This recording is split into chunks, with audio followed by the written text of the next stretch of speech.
ನಮಸ್ಕಾರ, ನಿಮ್ಮ ಜೊತೆ ಇದೆ PNS ನ್ಯೂಸ್ ನೆಟ್ವರ್ಕ್. ನೀವು ನೋಡ್ತಿದ್ದೀರಾ PNS ವಿಸ್ತಾರ. ನಾನು ನಿಖಿಲ್ ಜೋಶಿ. ಯಾವುದೇ ಒಂದು ವಿಷಯದಲ್ಲಿ ನಿರ್ಧಾರ, ಪರಿಹಾರ, ಕಲಿಕೆ, ತಿಳುವಳಿಕೆ ಸಿಗಬೇಕಾದ್ರೆ ಆ ವಿಷಯದ ಬಗ್ಗೆ ಒಂದೊಳ್ಳೆ ಚರ್ಚೆ ಆಗಬೇಕು. ಆ ಒಳ್ಳೆ ಚರ್ಚೆ ಯಾವಾಗ ಆಗುತ್ತಂದ್ರೆ ಅರ್ಥಪೂರ್ಣ, ಜನಕೇಂದ್ರಿತ ಪ್ರಶ್ನೆಗಳನ್ನ ಕೇಳಿದಾಗ. ಆ ಉದ್ದೇಶದ ಜೊತೆ ನಿಮ್ಮ ಮುಂದೆ ತಂದಿದ್ದೀನಿ. To the point. ಸ್ವಾಗತ ನಿಮಗೆ. ಇವತ್ತಿನ ವಿಷಯ, ಇನ್ಫ್ಯಾಕ್ಟ್ ಇವತ್ತು ಎರಡು ವಿಷಯ ನಾವು ಚರ್ಚೆ ಮಾಡ್ತಿದ್ದೀವಿ.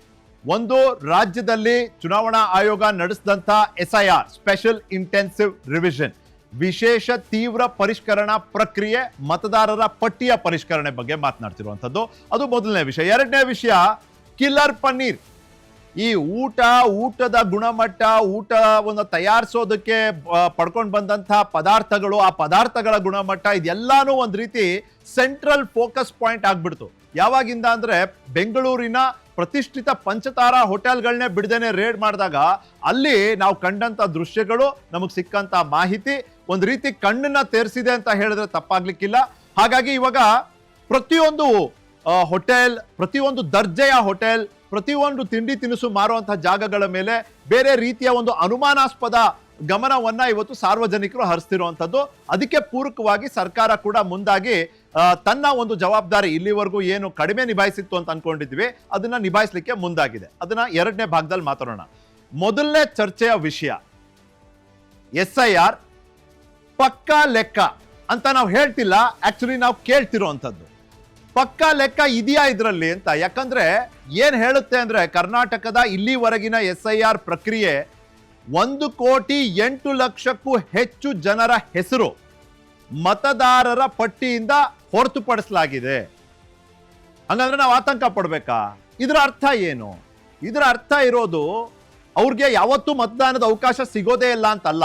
ಆದ್ರೆ ಸದ್ಯದ ಪರಿಸ್ಥಿತಿಯಲ್ಲಿ ಈ ಒಂದು ಪ್ರಕ್ರಿಯೆಯ ಭಾಗವಾಗಿ ಆ ಹೆಸರುಗಳನ್ನ ಚುನಾವಣಾ ಆಯೋಗದ ಬಳಿ ಇರುವಂತಹ ಒಂದು ಪಟ್ಟಿಗೆ ಹೋಲಿಕೆ ಮಾಡಿ ನೋಡಿದಾಗ ಇದು ತಾಳಮೇಳ ಆಗ್ತಿಲ್ಲ. ಹಾಗಾಗಿ ಈಗ ಜವಾಬ್ದಾರಿ ಇರೋದು ಯಾರ್ದು? ಮತದಾರರ ಮೇಲೆ. ನಿಮಗೆ ನಿಮ್ಮ ಮತದಾನದ ಹಕ್ಕು ಕಳ್ಕೋತೀವಿ ಅನ್ನೋ ಒಂದು ಚಿಂತೆ ಇತ್ತು ಅಂದ್ರೆ ಈಗ್ಲೂ ಕಾಲ ಏನ್ ಮಿಂಚಿಲ್ಲ. ಆದ್ರೆ ಇದ್ರ ಸುತ್ತಮುತ್ತ ನಡೀತಿರುವಂತ ರಾಜಕೀಯ, ಇಲ್ಲಿವರೆಗೂ ನಡೆದಂತ SIR ನಡೆದಂತ ರಾಜ್ಯಗಳಲ್ಲಿ ಚುನಾವಣಾ ಫಲಿತಾಂಶವನ್ನ ಮತ್ತೆ SIR ಪ್ರಕ್ರಿಯೆಯನ್ನ ಒಂದಕ್ಕೊಂದು ಜೋಡಿಸಿ ಮಾತನಾಡ್ಲಾಗ್ತಾ ಇದೆ. ಹಾಗಂದ್ಬಿಟ್ಟು ಎಲ್ಲಾ ಕಡೆನೂ BJPನೇ ಗೆದ್ದು ಬಂದ್ಬಿಡ್ತಾ? ತಪ್ಪಾಗ್ತದೆ ಆ ಮಾತು ಹೇಳಿದ್ರೆ. ಅಷ್ಟಕ್ಕೂ ರಾಜ್ಯದಲ್ಲಿ ಡಿಲೀಟ್ ಆಗಿರುವಂತ ಹೆಸರುಗಳ ಬಗ್ಗೆ ನಾವು ನೋಡ್ತಾ ಹೋದ್ರೆ ಸಂಖ್ಯೆಗಳು ಒಟ್ಟು ಇದ್ದಿದ್ದು 5.54 crore ವೋಟರ್ಸ್, 5.54 ಲಕ್ಷ ಕೋಟಿ ಅಷ್ಟು ವೋಟರ್ಗಳಿದ್ರು. ಕರ್ನಾಟಕದಲ್ಲಿ ಇನ್ನ 4.45 ಕೋಟಿ ಮತದಾರರ ಎನ್ಯೂಮರೇಷನ್ ಫಾರ್ಮ್ ಸಲ್ಲಿಕೆ ಆಗಿದೆ. ಅಂದ್ರೆ ಮನೆ ಮನೆಗಳಿಗೆ ಹೋಗಿ ಚುನಾವಣೆ ಆಯೋಗದ ಅಧಿಕಾರಿಗಳು, BLO ಅಂತ ನಾವೇನ್ ಕರಿತೀವಿ, ಬೂತ್ ಲೆವೆಲ್ ಆಫೀಸರ್ಸ್, ಅವರುಗಳು ಹೋಗಿ ಕೊಟ್ಟಿರುವಂತ ಅಪ್ಲಿಕೇಶನಿನ ಸಂಖ್ಯೆ ಅಷ್ಟು ಬರ್ತದೆ. ಇನ್ನ 1.08 crore ಪೀಪಲ್, ಅಂದ್ರೆ ಅದು ಶೇಕಡಾವಾರು ನಾವು ನೋಡೋದಾದ್ರೆ ಒಟ್ಟು ಮತದಾರರ ಪಟ್ಟಿಯಲ್ಲಿ 19.62% ಹೆಸರುಗಳನ್ನ ಹೊರತುಪಡಿಸಲಾಗಿದೆ, ಹೊರಗಿಡಲಾಗಿದೆ. ಇನ್ನ ಈ ASDDO ಪಟ್ಟಿ, ಇದೊಂದು ರೀತಿಯಲ್ಲಿ ವರ್ಗೀಕರಣದ ಪಟ್ಟಿ. ASDDO ಅಂದ್ರೆ ಏನ್ ಹೇಳುತ್ತೆ? Absent, shifted, dead, duplicate or others. ಒಂದು, ಅಲ್ಲಿ ಹೋದಾಗ ಅವ್ರು ಸಿಗ್ಲಿಲ್ಲ, ಅಥವಾ ಸ್ಥಳಾಂತರ ಆಗಿದ್ದಾರೆ, ಅಥವಾ ಸತ್ತೇ ಹೋಗಿದ್ದಾರೆ, ಅಥವಾ ಅವರ ಹೆಸರಲ್ಲಿ ಡೂಪ್ಲಿಕೇಟ್ ಇತ್ತು, ಈ ಮತದ ಹೆಸರಲ್ಲೇ ಡೂಪ್ಲಿಕೇಟ್ ಇತ್ತು, ಹಾಗಾಗಿ ತೆಗೆದಿದ್ದೀವಿ. ಅದು ಹೊರತುಪಡಿಸಿ ಬೇರೆ ಏನಾದ್ರು ಕಾರಣ ಇತ್ತು ಅಂದ್ರೆ ಅದು ಈ ಕ್ಯಾಟಗರಿನಲ್ಲಿ ವರ್ಗೀಕರಣ ಮಾಡಲಾಗಿ ಆ ಹೆಸರುಗಳನ್ನ ASDDO ಪಟ್ಟಿಗೆ ಸೇರಿಸ್ಬಿಡ್ತಾರೆ. ಈಗಲೂ ಕೂಡ ಚುನಾವಣೆ ಆಯೋಗ ಹೇಳ್ತಿರುವಂತದ್ದು ಏನು ಅಂದ್ರೆ, ನಿಮ್ಮ ಹೆಸರು ಈ ಪಟ್ಟಿಯಲ್ಲಿ ಇದ್ದಿದ್ದೇ ಆದ್ರೆ ನೀವು ಇದನ್ನ ಸರಿಪಡಿಸ್ಕೊಳ್ಳೋದಕ್ಕೆ ಇನ್ನೂ ಅವಕಾಶ ಇದೆ. ಇನ್ನ 16.36 ಲಕ್ಷ ಮತದಾರರನ್ನ ಮೃತರೆಂದು ಗುರುತಿಸಿದ್ದಾರೆ. ಅಂದ್ರೆ ಆ ಕ್ಯಾಟಗರಿನಲ್ಲಿ ಯಾರ್ಯಾರು ಯಾವ್ಯಾವ ಕ್ಯಾಟಗರಿನಲ್ಲಿ ಎಷ್ಟು ಸಂಖ್ಯೆ ಇದೆ ಅಂತ ನಿಮಗೆ ನಾನು ತೋರಿಸ್ತಾ ಇರುವಂತದ್ದು. 15.48 ಲಕ್ಷ ಮತದಾರರು ಗೈರು ಹಾಜರಿ, ಅಂದ್ರೆ ಆಬ್ಸೆಂಟ್ ಇದ್ರು. 7 ಲಕ್ಷ ಮತದಾರರು ಬೇರೆಡೆ ನೋಂದಣಿಯಾದ ಮಾಹಿತಿ. ಈಗ ಪ್ರಕಾಶ್ ರಾಜ್ ಅವರ ಒಂದು ಉದಾಹರಣೆ ತಗೊಂಡು ನಾವು ಮಾತನಾಡ್ಬೇಕಾಗ್ತದೆ. ಇಲ್ಲಿ ಅವರದು 4 ಕಡೆ ಇತ್ತಪ್ಪ ಮತದಾರರು ಅಂತ. ಇದನ್ನ ಟ್ಯಾಲಿ ಮಾಡಿದಂತ ಚುನಾವಣೆ ಆಯೋಗ ಅವ್ರ ಹೆಸರನ್ನ ತೆಗೆದುಹಾಕಿದ್ರು. ಹಾಗೆ ಒಂದಕ್ಕಿಂತ ಹೆಚ್ಚು ಜಾಗಗಳಲ್ಲಿ ಮತದಾರ ಅಂತ ಗುರುತಿಸ್ಕೊಂಡು ನೋಂದಾಯಿತರಾಗಿದ್ರೆ ಅದು ಈ ಒಂದು ಪ್ರಕ್ರಿಯೆನಲ್ಲಿ ಕಂಡುಹಿಡಿತಾರೆ. ಅದಕ್ಕೆ AI ತಂತ್ರಜ್ಞಾನ ಮತ್ತೆ ಮಾನವ ಜ್ಞಾನ ಎರಡೂ ಉಪಯೋಗಿಸಿ ಅದನ್ನ ಕಂಡುಹಿಡಿದು ಅದನ್ನ ಹೊರಗೆ ಹಾಕ್ತಿದ್ದಾರೆ. ಬೈ ಡೂಯಿಂಗ್ ದಿಸ್ ನಿಜವಾದ ಒಂದು ಪರಿಷ್ಕರಣೆಯನ್ನ ಮಾಡೋದಕ್ಕೆ ಮುಂದಾಗ್ತಿದೆ ಚುನಾವಣೆ ಆಯೋಗ ಅನ್ನೋದು ಅವರ ದಾವೆ. ಇನ್ನ 1.11 ಕೋಟಿಯಿಂದ 1.08 ಕೋಟಿಗೆ ಇಳಿಕೆ ಆಯ್ತು. ಯಾವ್ದಿದು? ಈ ಮತದಾರರ ಹೆಸರನ್ನ ಹೊರಗಿಟ್ಟಿದ್ರಲ್ಲ, ಅದರಲ್ಲಿ 2.41 ಲಕ್ಷ ಮತಗಳನ್ನ ಅಥವಾ ಹೆಸರುಗಳನ್ನ ಮತ್ತೊಮ್ಮೆ ಪಟ್ಟಿಗೆ ಸೇರಿಸಲಾಯ್ತು. ಇದ್ಯಾಕಾಯ್ತು ಅಂದ್ರೆ ಬೂತ್ ಲೆವೆಲ್ ಆಫೀಸರ್ಗಳು ತಮ್ಮ ಒಂದು ವೆರಿಫಿಕೇಶನ್ ಮಾಡಿದ ಆ ಒಂದು ಸಂದರ್ಭದಲ್ಲಿ ಅವರು ಕಂಡು ಬಂದಿದ್ದು ಇಲ್ಲಿ ಹೋಲಿಕೆ ಇದೆ, ನಾವು ಅನ್ಕೊಂಡಂಗೆ ನಾವು ಅಥವಾ ಇದಕ್ಕೂ ಮುಂಚೆ ನಮಗೆ ಸಿಕ್ಕಂತ ಮಾಹಿತಿ ಪೂರ್ಣ ಇರಲಿಲ್ಲ ಅಥವಾ ಸರಿ ಇರಲಿಲ್ಲ.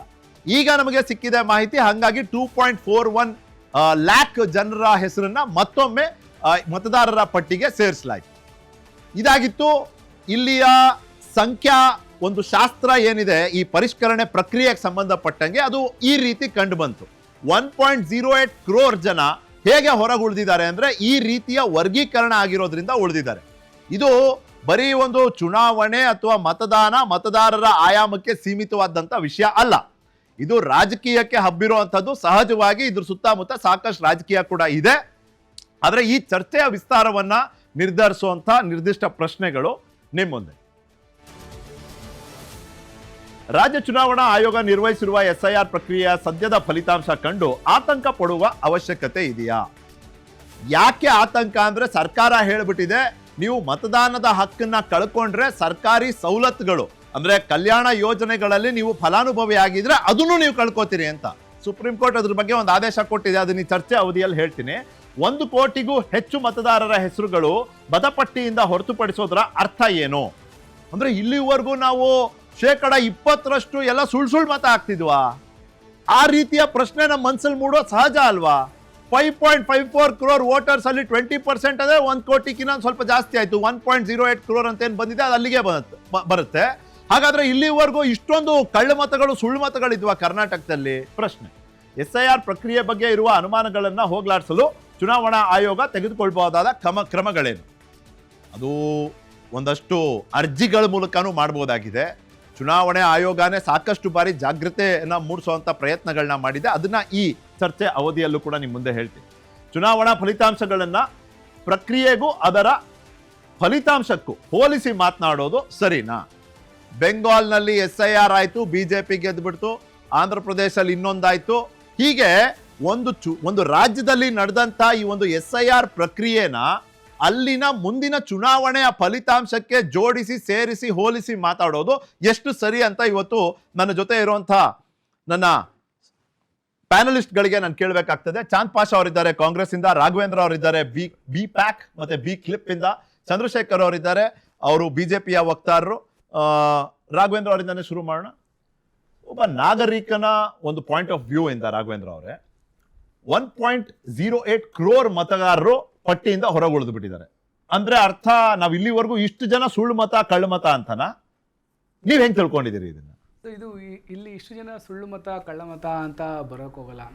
ಮೇಜರ್ ಆಗಿ ಏನಂತ ಹೇಳಿದ್ರೆ ಪ್ರತಿ ಪೊಲಿಟಿಕಲ್ ಪಾರ್ಟಿ BJPಯವರು ಮತ್ತು ಕಾಂಗ್ರೆಸ್ ಅವರು ಯಾರಿಗೆ ಏನು ಗೇನ್ ಆಯಿತು ಯಾರಿಗೇನು ಲಾಸ್ ಆಯಿತು ಅಂತ ಯೋಚನೆ ಮಾಡ್ತಾರೆ. ಆಸ್ ಎ ಸಿಟಿಸನ್ಸ್ ಆಗಿ ನಾವೇನು ಯೋಚನೆ ಮಾಡ್ತಾ ಇದ್ದೀವಿ ಅಂತ ಹೇಳಿದ್ರೆ ನಮ್ಮದು ವೋಟರ್ ಲಿಸ್ಟಲ್ಲಿ ಇದೆಯಾ, ನಮ್ಮದು ಏನಾದರೂ ಡಿಲೀಟ್ ಆಗಿಯಾ, ನಮ್ದು ಇದಾಗಿದೆ, ಅದನ್ನು ನೋಡ್ಕೊಂಡು ಹೋಗಲ್ಲ. ಭಾಳಷ್ಟು ಜನ ಸಿಟಿಸನ್ಸ್ ಏನು ಮಾಡ್ತಾರೆ ಅಂತ ಹೇಳಿದ್ರೆ ಕೊನೆ ದಿನ ಎಲೆಕ್ಷನ್ಗೆ ವೋಟ್ ಹಾಕುವ ಕೊನೆ ದಿನಕ್ಕೆ ಹೋಗ್ಬಿಟ್ಟು ನಮ್ಮದು ವೋಟರ್ ಲಿಸ್ಟಲ್ಲಿ ಇದೆಯಾ ಅಂತ ಚೆಕ್ ಮಾಡ್ಕೊತಾ ಇದ್ದಾರೆ.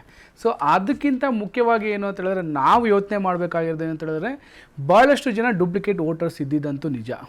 ಇಡೀ ಕರ್ನಾಟಕ, ನೀವು ಕರ್ನಾಟಕದ ಬಗ್ಗೆ ಹೇಳ್ತಾ ಇದ್ದೀರಾ, ಬೆಂಗಳೂರು ಬಗ್ಗೆ ಅಂತ ಹೇಳಿದ್ರೆ ನಾವು ಬೆಂಗಳೂರಲ್ಲಿ ನೋಡಿದ್ರೆ 47,41,997 ಮತದಾರರು ಇಲ್ಲಿ ASDDO ಅಂಡರಲ್ಲಿ ಬರ್ತಾರೆ.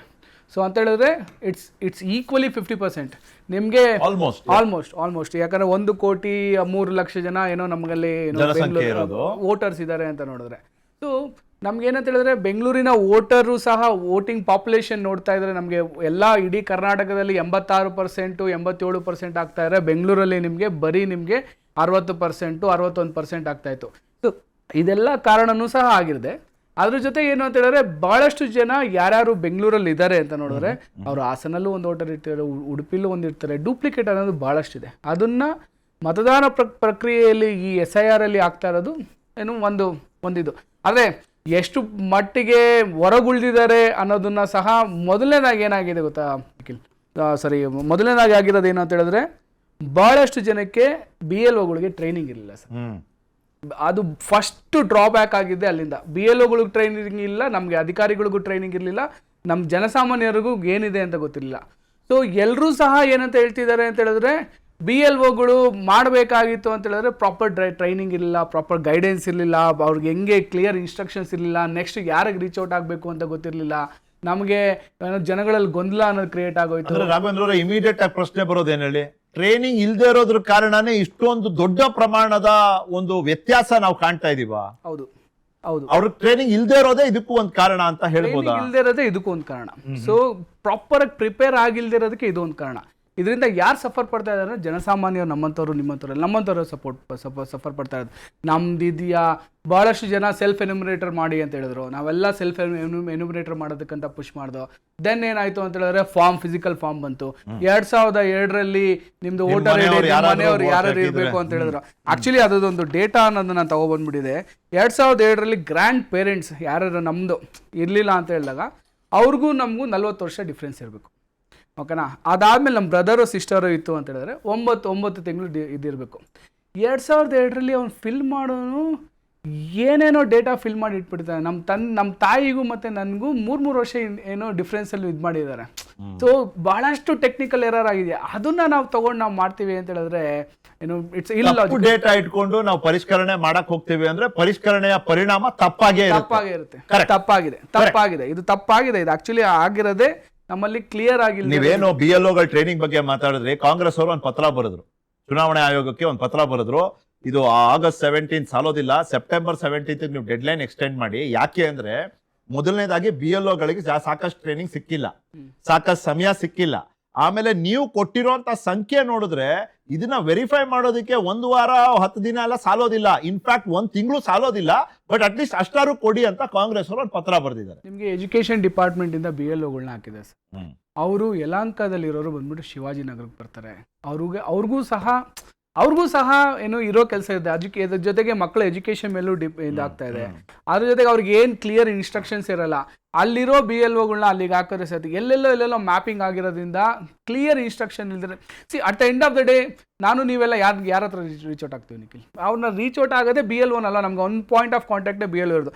ಇನ್ನೊಂದು ಏನು ಅಂತ ಹೇಳಿದ್ರೆ ಮೇಜರ್ ಆಗಿ ನಾವು ನೋಡಬೇಕಾಗಿರೋದು, ಸೊ EROಗಳು ಯಾರು ರಿಟರ್ನಿಂಗ್ ಆಫೀಸರ್, ಎಲೆಕ್ಟ್ರಲ್ ರಿಟರ್ನಿಂಗ್ ಆಫೀಸರ್ಸ್ಗಳಿಗೆ ಲಾಜಿಕಲ್ ಡಿಸ್ಕ್ರಿಪೆನ್ಸಿ ಅಂತ ಹೇಳ್ಬಿಟ್ಟು 20,000ಕ್ಕೂ ಹೆಚ್ಚು ಅವ್ರಿಗೆ ಅವ್ರಿಗೆ ಬರುತ್ತೆ, ಅವರ ವಿವೇಚನೆಗೆ ಬಿಟ್ಟಿದ್ದು ಅಂತ ಹೇಳ್ಬಿಟ್ಟು.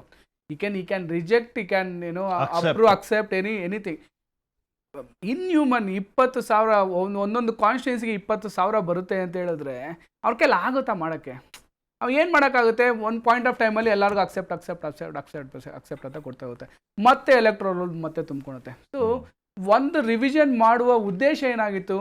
ಡೆಡ್ ಆಗಿರೋರು, 18+ ಆಗಿರೋರು, ಜೊತೆಗೆ ಡೂಪ್ಲಿಕೇಟ್ ವೋಟರ್ಸ್ ಇದ್ದಿದ್ದು, ಜೊತೆಗೆ ಎಲಿಜಿಬಲ್ ಸಿಟಿಸನ್ಸ್ ಯಾರಿದ್ರು ಅವ್ರಿಗೆಲ್ಲನೂ ಸಹ ಹಾಕಬೇಕಾಗಿದೆ ಅಂತಲೇ ಸಹ ನಾವು ರಿವಿಷನ್ ಮಾಡಿರಲ್ಲ. ಅದರಲ್ಲೇ ನಾವು ಕರೆಕ್ಟಾಗಿ ಟ್ರೈನಿಂಗ್ ಆಗಿಲ್ಲ, ಇದಾಗಿಲ್ಲ ಅಂತ ಹೇಳಿದ್ರೆ ಭಾಳಷ್ಟು ತೊಂದರೆಗಳನ್ನ ಇವಾಗ ಫೇಸ್ ಮಾಡ್ತಾ ಇದ್ದೀವಿ. ಆ ತೊಂದರೆಗಳನ್ನ ಫೇಸ್ ಮಾಡ್ತಾ ಇದ್ದೀವಿ ಅನ್ನೋದು ನನ್ನ ಅಭಿಪ್ರಾಯ. ರೈಟ್. ಚಾಂದ್ ಪಾಷಾ ಅವರೇ, ಚಂದ್ರಶೇಖರ್ ಅವರೇ, ಈಗ ಫಸ್ಟ್ ಆಫ್ ಆಲ್ ಇದ್ರ ಸುತ್ತಮುತ್ತ ಇರುವಂತ ಪೊಲಿಟಿಕ್ಸ್, ಎಲ್ಲಿ SIR ಆಗಿದೆ ಅಲ್ಲಿ BJP ಗೆದ್ದಿದೆ, ಹಂಗೆ ಹೇಳ್ತೀರಾ ನೀವು? ಸರ್, ಇದು ಪ್ರಾರಂಭದಲ್ಲಿ ಇವರು SIR ಅಂತ ತಂದಾಗ ನಮಗೆ ಕಾಡಿದಂಥ ಪ್ರಶ್ನೆ, ಎಲ್ಲಿ ಚುನಾವಣೆ ಇದೆಯೋ ಆ ರಾಜ್ಯದಲ್ಲೇ ಪ್ರಾರಂಭ ಮಾಡಿದ್ದೀರಿ ನೀವು? ಅಲ್ಲೇ ಮಾಡ್ಬೇಕಲ್ವಾ? ಈಗ ನೀವು 1 ನೇಷನ್ 1 ಎಲೆಕ್ಷನ್ ಅಂತೀರಿ. ಇಡೀ ಭಾರತಕ್ಕೆ ನೀವು ಒಂದು ಸಮಯವನ್ನು ನಿಗದಿ ಮಾಡಿ ಅದಕ್ಕೊಂದಿಷ್ಟೊತ್ತು ಟೈಮ್ ಕೊಟ್ಟು ಒಂದೇ ಬಾರಿ ಇಡೀ ಇದರಲ್ಲಿ ಮಾಡ್ಬೋದಾಗಿತ್ತಲ್ಲ. ಅದು ಯಾಕೆ ನೀವು ಅದು ಬಿಟ್ಬಿಟ್ಟು ಈಗ ನೀವು ಅಧಿಕಾರದಲ್ಲಿರುವಂಥ ರಾಜ್ಯಗಳು, ಗುಜರಾತ್ ಆಗ್ಬೋದು, ಇವೆಲ್ಲ ಕೆಲವಲ್ಲ, ಅಲ್ಲೆಲ್ಲ ಯಾಕೆ ಮಾಡ್ತಾ ಇಲ್ಲ? ಚುನಾವಣೆ ಇಲ್ವಲ್ಲ? ಅದೇ ನಮಗೆ ಕಾಡ್ತಾ ಇರೋ ಪ್ರಶ್ನೆ. ಚುನಾವಣೆಗಳಲ್ಲಿರೋ ರಾಜ್ಯಗಳನ್ನೇ ಯಾಕೆ ನೀವೆಲ್ಲವನ್ನು ಒಮ್ಮೆ ಮಾಡಿ, ಒಂದೇ ಸಾರಿ ಮಾಡಿ? ನಮ್ಗೆ ಅಲ್ಲಿ ಅನುಮಾನ ಕಾಡ್ತಾ ಇರೋದು. ಅಂದ್ರೆ ಪ್ರಾಯೋಗಿಕ ಕಾರಣಗಳು ಅಂತ ಹೇಳ್ಬೋದಾ ಪಾಷಾ ಅವರೇ? ಖಂಡಿತವಾಗ್ಲೂ in terms of manpower ಅನ್ನಿ, in terms of training, in terms of ಎಲ್ಲ ಬೇರೆ ಬೇರೆ ಕಾರಣಗಳಿದೆ. ಹಾಗಾಗಿ ಈಗ ನಮ್ಮ ಸ್ನೇಹಿತರು ಹೇಳಿದ್ರು, ಅವರು ಕೊಟ್ಟಿರುವಂಥ ಸಮಯ ಬಹಳ ಕಡಿಮೆ. BLOಗಳ ಮೇಲೆ ಒತ್ತಡ ಇರೋದಂತೂ ಸತ್ಯ. ಅದರಲ್ಲಿ ಎಷ್ಟೋ ಜನ ಪ್ರಾಣ ಕೂಡ ಕಳ್ಕೊಂಡಿದ್ದಾರೆ. ಹಾಗಂತ ಹೇಳಿ ಅವರಿಗೆ ತರಬೇತಿ ಇಲ್ಲ ಮತ್ತೊಂದಿಲ್ಲ ಅಂದಾಗ ಅವ್ರಿಗೊಂದು ಟಾರ್ಗೆಟ್ ಕೊಟ್ಬಿಟ್ಟಿದ್ದಾರೆ. ಇಷ್ಟು ನಿಗದಿತ ಸಮಯದಲ್ಲಿ ದಿನಕ್ಕೆ ನೀವು ಇಷ್ಟು ಮಾಡಲೇಬೇಕು ಅಂತ. ಸೊ ನಮಗಿಂತ ಜಾಸ್ತಿ ಮಾಧ್ಯಮದವ್ರು ನಿಮ್ಗೆ ಗೊತ್ತಿರುತ್ತೆ, ಆ BLOಗಳು ರಸ್ತೆಯಲ್ಲೂ ಕೂಡ ಅಲಿತಾ ಇದ್ದಾರೆ. ಎಲ್ಲಂದ್ರಲ್ಲಿ ರೋಡಲ್ಲಿ ನಿಂತ್ಕೊಂಡು ಫೋನ್ ಮಾಡಿ ಇಲ್ಲಿದ್ದೀವಿ ಅಲ್ಲಿದ್ದೀವಿ ಬನ್ನಿ ಅಂತೇಳಿ ಅಪ್ಲಿಕೇಶನ್ಸ್ ಕಲೆಕ್ಟ್ ಮಾಡ್ತಾರಂಥ ಒಂದು ಒತ್ತಡದ ವಾತಾವರಣದಲ್ಲಿ ಅವರೆಲ್ಲ ಇರೋದ್ರಿಂದ ಸೊ ಇವರು ಪ್ರಾರಂಭದಲ್ಲೇ ನಮಗೇನೋ ಒಂದು ಕನ್ಫ್ಯೂಷನ್ ತಂದುಬಿಟ್ರು ಅಂದರೆ ಆಮೇಲೆ ಕೆಲವೊಂದು ಬದಲಾವಣೆಗಳು ಮಾಡಿದ್ರು. ವೋಟರ್ ID ಅದನ್ನು ಗಣನೆಗೆ ತಗೊಳ್ಳಲ್ಲ ಅಂತಾರೆ, ಆಧಾರನ ತಗೊಳ್ಳಲ್ಲ ಅಂತಾರೆ, ಮತ್ತು ಇದ್ಯಾವುದನ್ನು ಇವ್ರು ತಗೊಳ್ಳೋದೇ ಇಲ್ಲ ಅಂತ ಅಂದಾಗ ದೊಡ್ಡ ಪ್ರಶ್ನೆ ಬಂದಿರೋದು ಸರ್, ಏನು 1987 ಮೊದಲು ಹುಟ್ಟಿದಂಥವರಿಗೆ ನೀವೊಂದು ಪಾಯಿಂಟ್ ಕೊಟ್ಟಿದ್ದೀರಿ. ಏನು ಕೊಟ್ಟಿದ್ದೀರಿ? 2002 ಮತದಾರರ ಪಟ್ಟಿಯಲ್ಲಿ ನಿಮ್ಮ ಹೆಸರಿದ್ದರೆ ಅಂದ್ರೆ ನಿಮಗೆ ಸಂಬಂಧಪಟ್ಟವ್ರ ಹೆಸರಿದ್ದರೂ ಕೂಡ, ಫಾರ್ ಎಕ್ಸಾಂಪಲ್ ಈಗ ನನ್ನ ಮಗಂದು ಸೇರಿಸ್ಬೇಕಂದ್ರೆ ನಾನು 2007 ನಾನು ಮಾಡಿರಬೇಕು ಸರ್. ಕ್ಷೇತ್ರಗಳೇ ಬದಲಾಗಿದೆ, ಮರು ವಿಂಗಡಣೆ ಆಗಿದೆ. ಆ ಹುಡ್ಕೋದೇ ಒಂದು ದೊಡ್ಡ ಕೆಲಸ. ಇವ್ರು ಹೇಳ್ತಾರೆ ನಮ್ಮ ಆ್ಯಪಲ್ಲಿದೆ, ಆ್ಯಪ್ ಹೊಡೆಯಿರಿ, ಆ್ಯಪಲ್ಲಿ ಬಂದರೆ ನಿಮ್ಗೆ ಎಲ್ಲವೂ ಸಿಕ್ಬಿಡುತ್ತೆ ಅಂತೇಳಿ. ಆ ಆ್ಯಪ್ ಒಂದು ಸಾರಿ ಓಪನ್ ಆದರೆ 4 ಸಾರಿ ಓಪನ್ ಆಗೋದಿಲ್ಲ. ಇದು ದೊಡ್ಡ ಸಮಸ್ಯೆ ಸರ್. ಅಲ್ಲ, ಅದಕ್ಕೇನೆ ಅಲ್ವಾ ಇಷ್ಟು ದೊಡ್ಡ ವ್ಯತ್ಯಾಸ ಬರ್ತಾ ಇರೋದು ಸರ್. ಅದನ್ನೇ 20% ಅಷ್ಟು ಜನ ಮತದಾರರ ಪಟ್ಟಿಯಿಂದ ಹೊರಗುಳಿಯುವಂತ ಒಂದು ಕಾರಣ ಇದೆ ಅಂದ್ರೆ ಅದಕ್ಕೆ ಕಾರಣ ಇಂಥದ್ದೇ ಅಂತ ಸರ್. ಇದಕ್ಕೆ ಅದರಲ್ಲಿ ಕಾರಣಗಳಲ್ಲಿ ಇದು ಒಂದು. ಹಾಗಾಗಿ ನಮ್ಗೆ ಇದು ಆತಂಕ ಪಡೋ ಅವಶ್ಯಕತೆ ಇದೆಯಾ? ಆಸ್ ಅ ಪೊಲಿಟಿಷಿಯನ್ ನಾನು ನಿಮಗೆ ಕೇಳ್ತೀನಿ, ಆಸ್ ಅ ವೋಟರ್ ಕೂಡ ನಾನು ನಿಮಗೆ ಕೇಳ್ತೀನಿ, ನಿಮಗೆ ಆತಂಕ ಇದೆಯಾ ಸರ್? ಈಗ ನಾವು ಜನ್ಸಿಗಳಲ್ಲ, ಯಾಕಂತ ಹೇಳ್ತೀನಿ. ಇನ್ನು ಮುಂದಿನ ಬರ್ತಾ ದಿನಗಳಲ್ಲಿ ನೀವೆಲ್ಲವೂ ಕೂಡ ನಿಮ್ಮ ಏನು ಸಿಸ್ಟಮ್ ಇದೆಯಲ್ಲ, ಎಲೆಕ್ಟ್ರಾನಿಕ್ ಸಿಸ್ಟಮಲ್ಲೇ ಎಲ್ಲವೂ ಮಾಡುವಂಥ ಜನ. ಆದರೆ ನಮ್ಮ ತಂದೆ ಅಥವಾ ನಮ್ಮ ತಾತ ಅವರ ಕಾಲದಲ್ಲಿ ಈ ಒಂದು ವ್ಯವಸ್ಥೆ ಇರಲಿಲ್ಲ ಸರ್. ಅದು ನೀವು ಯಾವ ಮಟ್ಟಿಗೆ ಅದನ್ನು ತಗೊಂಬನ್ನಿ ಅಂತ ಹೇಳ್ತಿದ್ದಾರೆ, ಅದೇ ಅವೈಜ್ಞಾನಿಕ. ಹಾಗಾಗಿ ಆತ ಎಲ್ಲಿ ಹಳ್ಳಿಗಳ ಕಡೆ ಸಮಸ್ಯೆ ನಿಮ್ಗೆ ಜಾಸ್ತಿ ಬರಲ್ಲ, ಯಾಕಂದರೆ ಅವರ ಪಿತ್ರಾರ್ಜಿತ ಆಸ್ತಿ ಅಲ್ಲ, ಅದೇ ಮನೆ ಮಠ ಎಲ್ಲ ಇರುತ್ತೆ. ಅದೇ ಮನೆಗಳು ಶಿಫ್ಟ್ ಮಾಡ್ತಾರಲ್ಲ ಸರ್, ಅವ್ರು ಎಲ್ಲಿಂದ ತರಬೇಕು? ಬೆಂಗಳೂರು ಅಂತ ಊರಲ್ಲಿ ಸಾಧ್ಯ ಇದೆ. ಅಂತ ಪಟ್ಟಣಗಳಲ್ಲಿ ಪ್ರಮುಖವಾಗಿ ಮಹಿಳೆಯರು, ಮದುವೆಯಾದಂಥ ಮಹಿಳೆಯರು, ತಂದೆ ಮನೆಯಿಂದ ಗಂಡನ ಮನೆಗೆ ಬಂದಂಥವರಿಗೆ ಬಹಳಷ್ಟು ಸಮಸ್ಯೆ ಕಾಡ್ತಾ ಇದೆ. ಹಾಗಾಗಿ ನಾವು ನಿಜ ಒಂದು ಪಾರದರ್ಶಕವಾದಂಥ ಒಂದು SIR ಪ್ರತಿಕ್ರಿಯೆ ಬೇಕು. ಡೂಪ್ಲಿಕೇಟ್ ಮತಗಳೆಲ್ಲ ಹೊರಗಡೆ ಹಾಕಬೇಕು ನಿಜ. ಆದರೆ ನೀವು ಇದನ್ನೆಲ್ಲವನ್ನು ಗಮನದಲ್ಲಿ ಇಟ್ಕೊಂಡು ಸ್ವಲ್ಪ ಸುಲಭವಾದಂಥ ರೀತಿಯಲ್ಲಿ, ಯಾಕಂದರೆ ಯಾರು ಇಲ್ಲಿ ಸುಲಭವಾಗುವಂಥ ರೀತಿಯಲ್ಲಿ ಅವರಿಗೆ ಅರ್ಥವಾಗುವಂಥ ರೀತಿಯಲ್ಲಿ ಮಾಡಬೇಕಾಗಿತ್ತು ಅನ್ನೋದೇ ನನ್ನ ಪ್ರಶ್ನೆ. ಪಲ್ಲವಿ ಸಾಗರ್ ಅವ್ರಿಗೆ ಸ್ವಾಗತ. ಬಿಗ್ ಕ್ಲಿಪ್ ಸಂಸ್ಥೆಯಿಂದ ನೀವು ಬರ್ತೀರಿ. Thank you for joining. Chandrashekar ಅವರೇ, ಈಗ ನೀವು SIR ಮಾಡಿದ್ರೇನೆ ಗೆಲ್ಲದಂತಲ್ಲ, ಆಂಧ್ರನಲ್ಲಿ ಹಂಗೆ ಆಗ್ಲಿಲ್ಲ, ಆದ್ರೆ ನೀವು ಅಲ್ಲಿ ಇಲ್ವೇ ಇಲ್ಲ ಬಿಡಿ. ತಮಿಳ್ನಾಡಲ್ಲಿ ಅಂತದೇ ನಿಮ್ಗೆ ಉಪಯೋಗ ಆಗ್ಲಿಲ್ಲ, ಹಂಗ ಯಾರಿಗೂ ಉಪಯೋಗ ಆಯ್ತು ಅಂತ ಗೊತ್ತಾಗ್ಲಿಲ್ಲ. ಹಾಗಾಗಿ ಕೇಳ್ತಿರುವಂತದ್ದು, ವೆಸ್ಟ್ ಬೆಂಗಾಲ್ ಒಂದು ಉದಾಹರಣೆ ಇಟ್ಕೊಂಡು ನಿಮ್ಮ ಮೇಲೆ ಆರೋಪ ಅಲ್ವಾ, ನೀವು SIR ಮಾಡಿದ್ರೆ ಅದಕ್ಕೆ ಗೆದ್ರಿ ಅಂತ. ಕೇರಳದಲ್ಲೂ ಬಿಜೆಪಿನೇ ಇತ್ತು, ಹಾಗಾಗಿ ಕೇರಳದಲ್ಲಿ SIR ಆಯಿತು, ಕೇರಳದಲ್ಲಿ ಬಿಜೆಪಿ ಗೆದ್ದು ಬಂತು. ತಮಿಳ್ನಾಡಲ್ಲಿ ಬಿಜೆಪಿ ಇತ್ತು, ತಮಿಳ್ನಾಡಲ್ಲಿ SIR ಆಯಿತು, ತಮಿಳ್ನಾಡಲ್ಲಿ ಗೆದ್ದು ಬಂತು. ಆಮೇಲೆ ನಮ್ಮ ಸ್ನೇಹಿತರು ಹೇಳ್ತಾ ಇದ್ರು, ಯಾವ್ಯಾವ ರಾಜ್ಯದಲ್ಲಿ ಚುನಾವಣೆ ಇದೆ ಅಲ್ಲಿ ಮಾತ್ರ ಮಾಡ್ತಾರೆ, ಬೇರೆ ರಾಜ್ಯದಲ್ಲಿ ಯಾಕೆ ಮಾಡಲ್ಲ ಅಂತೇಳಿ. ಉತ್ತರ ಪ್ರದೇಶದಲ್ಲಿ ಆಗಿದೆ, ಉತ್ತರ ಪ್ರದೇಶದಲ್ಲಿ ಇನ್ನೂ 1 ವರ್ಷ ಇದೆ ಚುನಾವಣೆ ಆಗೋದಕ್ಕೆ. ಮತ್ತು ಇದು ಸಂವಿಧಾನವಾಗಿ ಅಂಬೇಡ್ಕರ್ ಅವರು ಸಂವಿಧಾನ ಕೊಟ್ಟಂತಹ ಹಕ್ಕು ಮತ್ತು ಕರ್ತವ್ಯ ಕೂಡ ಚುನಾವಣೆ. ಇದಕ್ಕೆ ಪ್ರತಿ 10 ವರ್ಷಕ್ಕೊಂದ್ಸರಿ ಆಗಲೇಬೇಕು. ಅದು ಇವರ ಇನ್ಎಫಿಷಿಯನ್ಸಿಂದ ಯಾರಿಂದೂ ಆಗಿರಲಿಲ್ಲ ಅಂತ ಹೇಳಿದ್ರೆ ಅದಕ್ಕೆ ಮಾಡೋದು ತಪ್ಪು ಅಂತಲ್ಲ. ಮತ್ತು ಇನ್ನೊಂದು, ನಾನು ಇದರ ಏನು ಚುನಾವಣೆ ಆಗೋದ ವಕ್ತಾರನಲ್ಲ ನೋಡಿ, ಈ SIR ಮತದಾರ ಪಟ್ಟಿಯಲ್ಲಿ ಏನಾದ್ರೂ ಹೆಚ್ಚು ಕಡಿಮೆ ಇತ್ತು ಅದನ್ನು ಎಕ್ಸ್ಪೋಸ್ ಮಾಡ್ತಾ ಇಲ್ವೋ ಗೊತ್ತಿಲ್ಲ. ಈ ಕಾಂಗ್ರೆಸ್ನ ದ್ವಂದ್ವ ಮತ್ತು ಯೋಗ್ಯತೆನಂತೂ ಭಾಳ ಚೆನ್ನಾಗಿ ಎಕ್ಸ್ಪೋಸ್ ಮಾಡಿಬಿಡ್ತು. ಇವರು ರಾಹುಲ್ ಗಾಂಧಿ ಹೇಳ್ತಾರೆ SIR ಪ್ರಕ್ರಿಯೆಯೇ ಸರಿಯಿಲ್ಲ, ಪ್ರಕ್ರಿಯೆನೇ ಮಾಡಬಾರ್ದು ಅಂತೇಳಿ.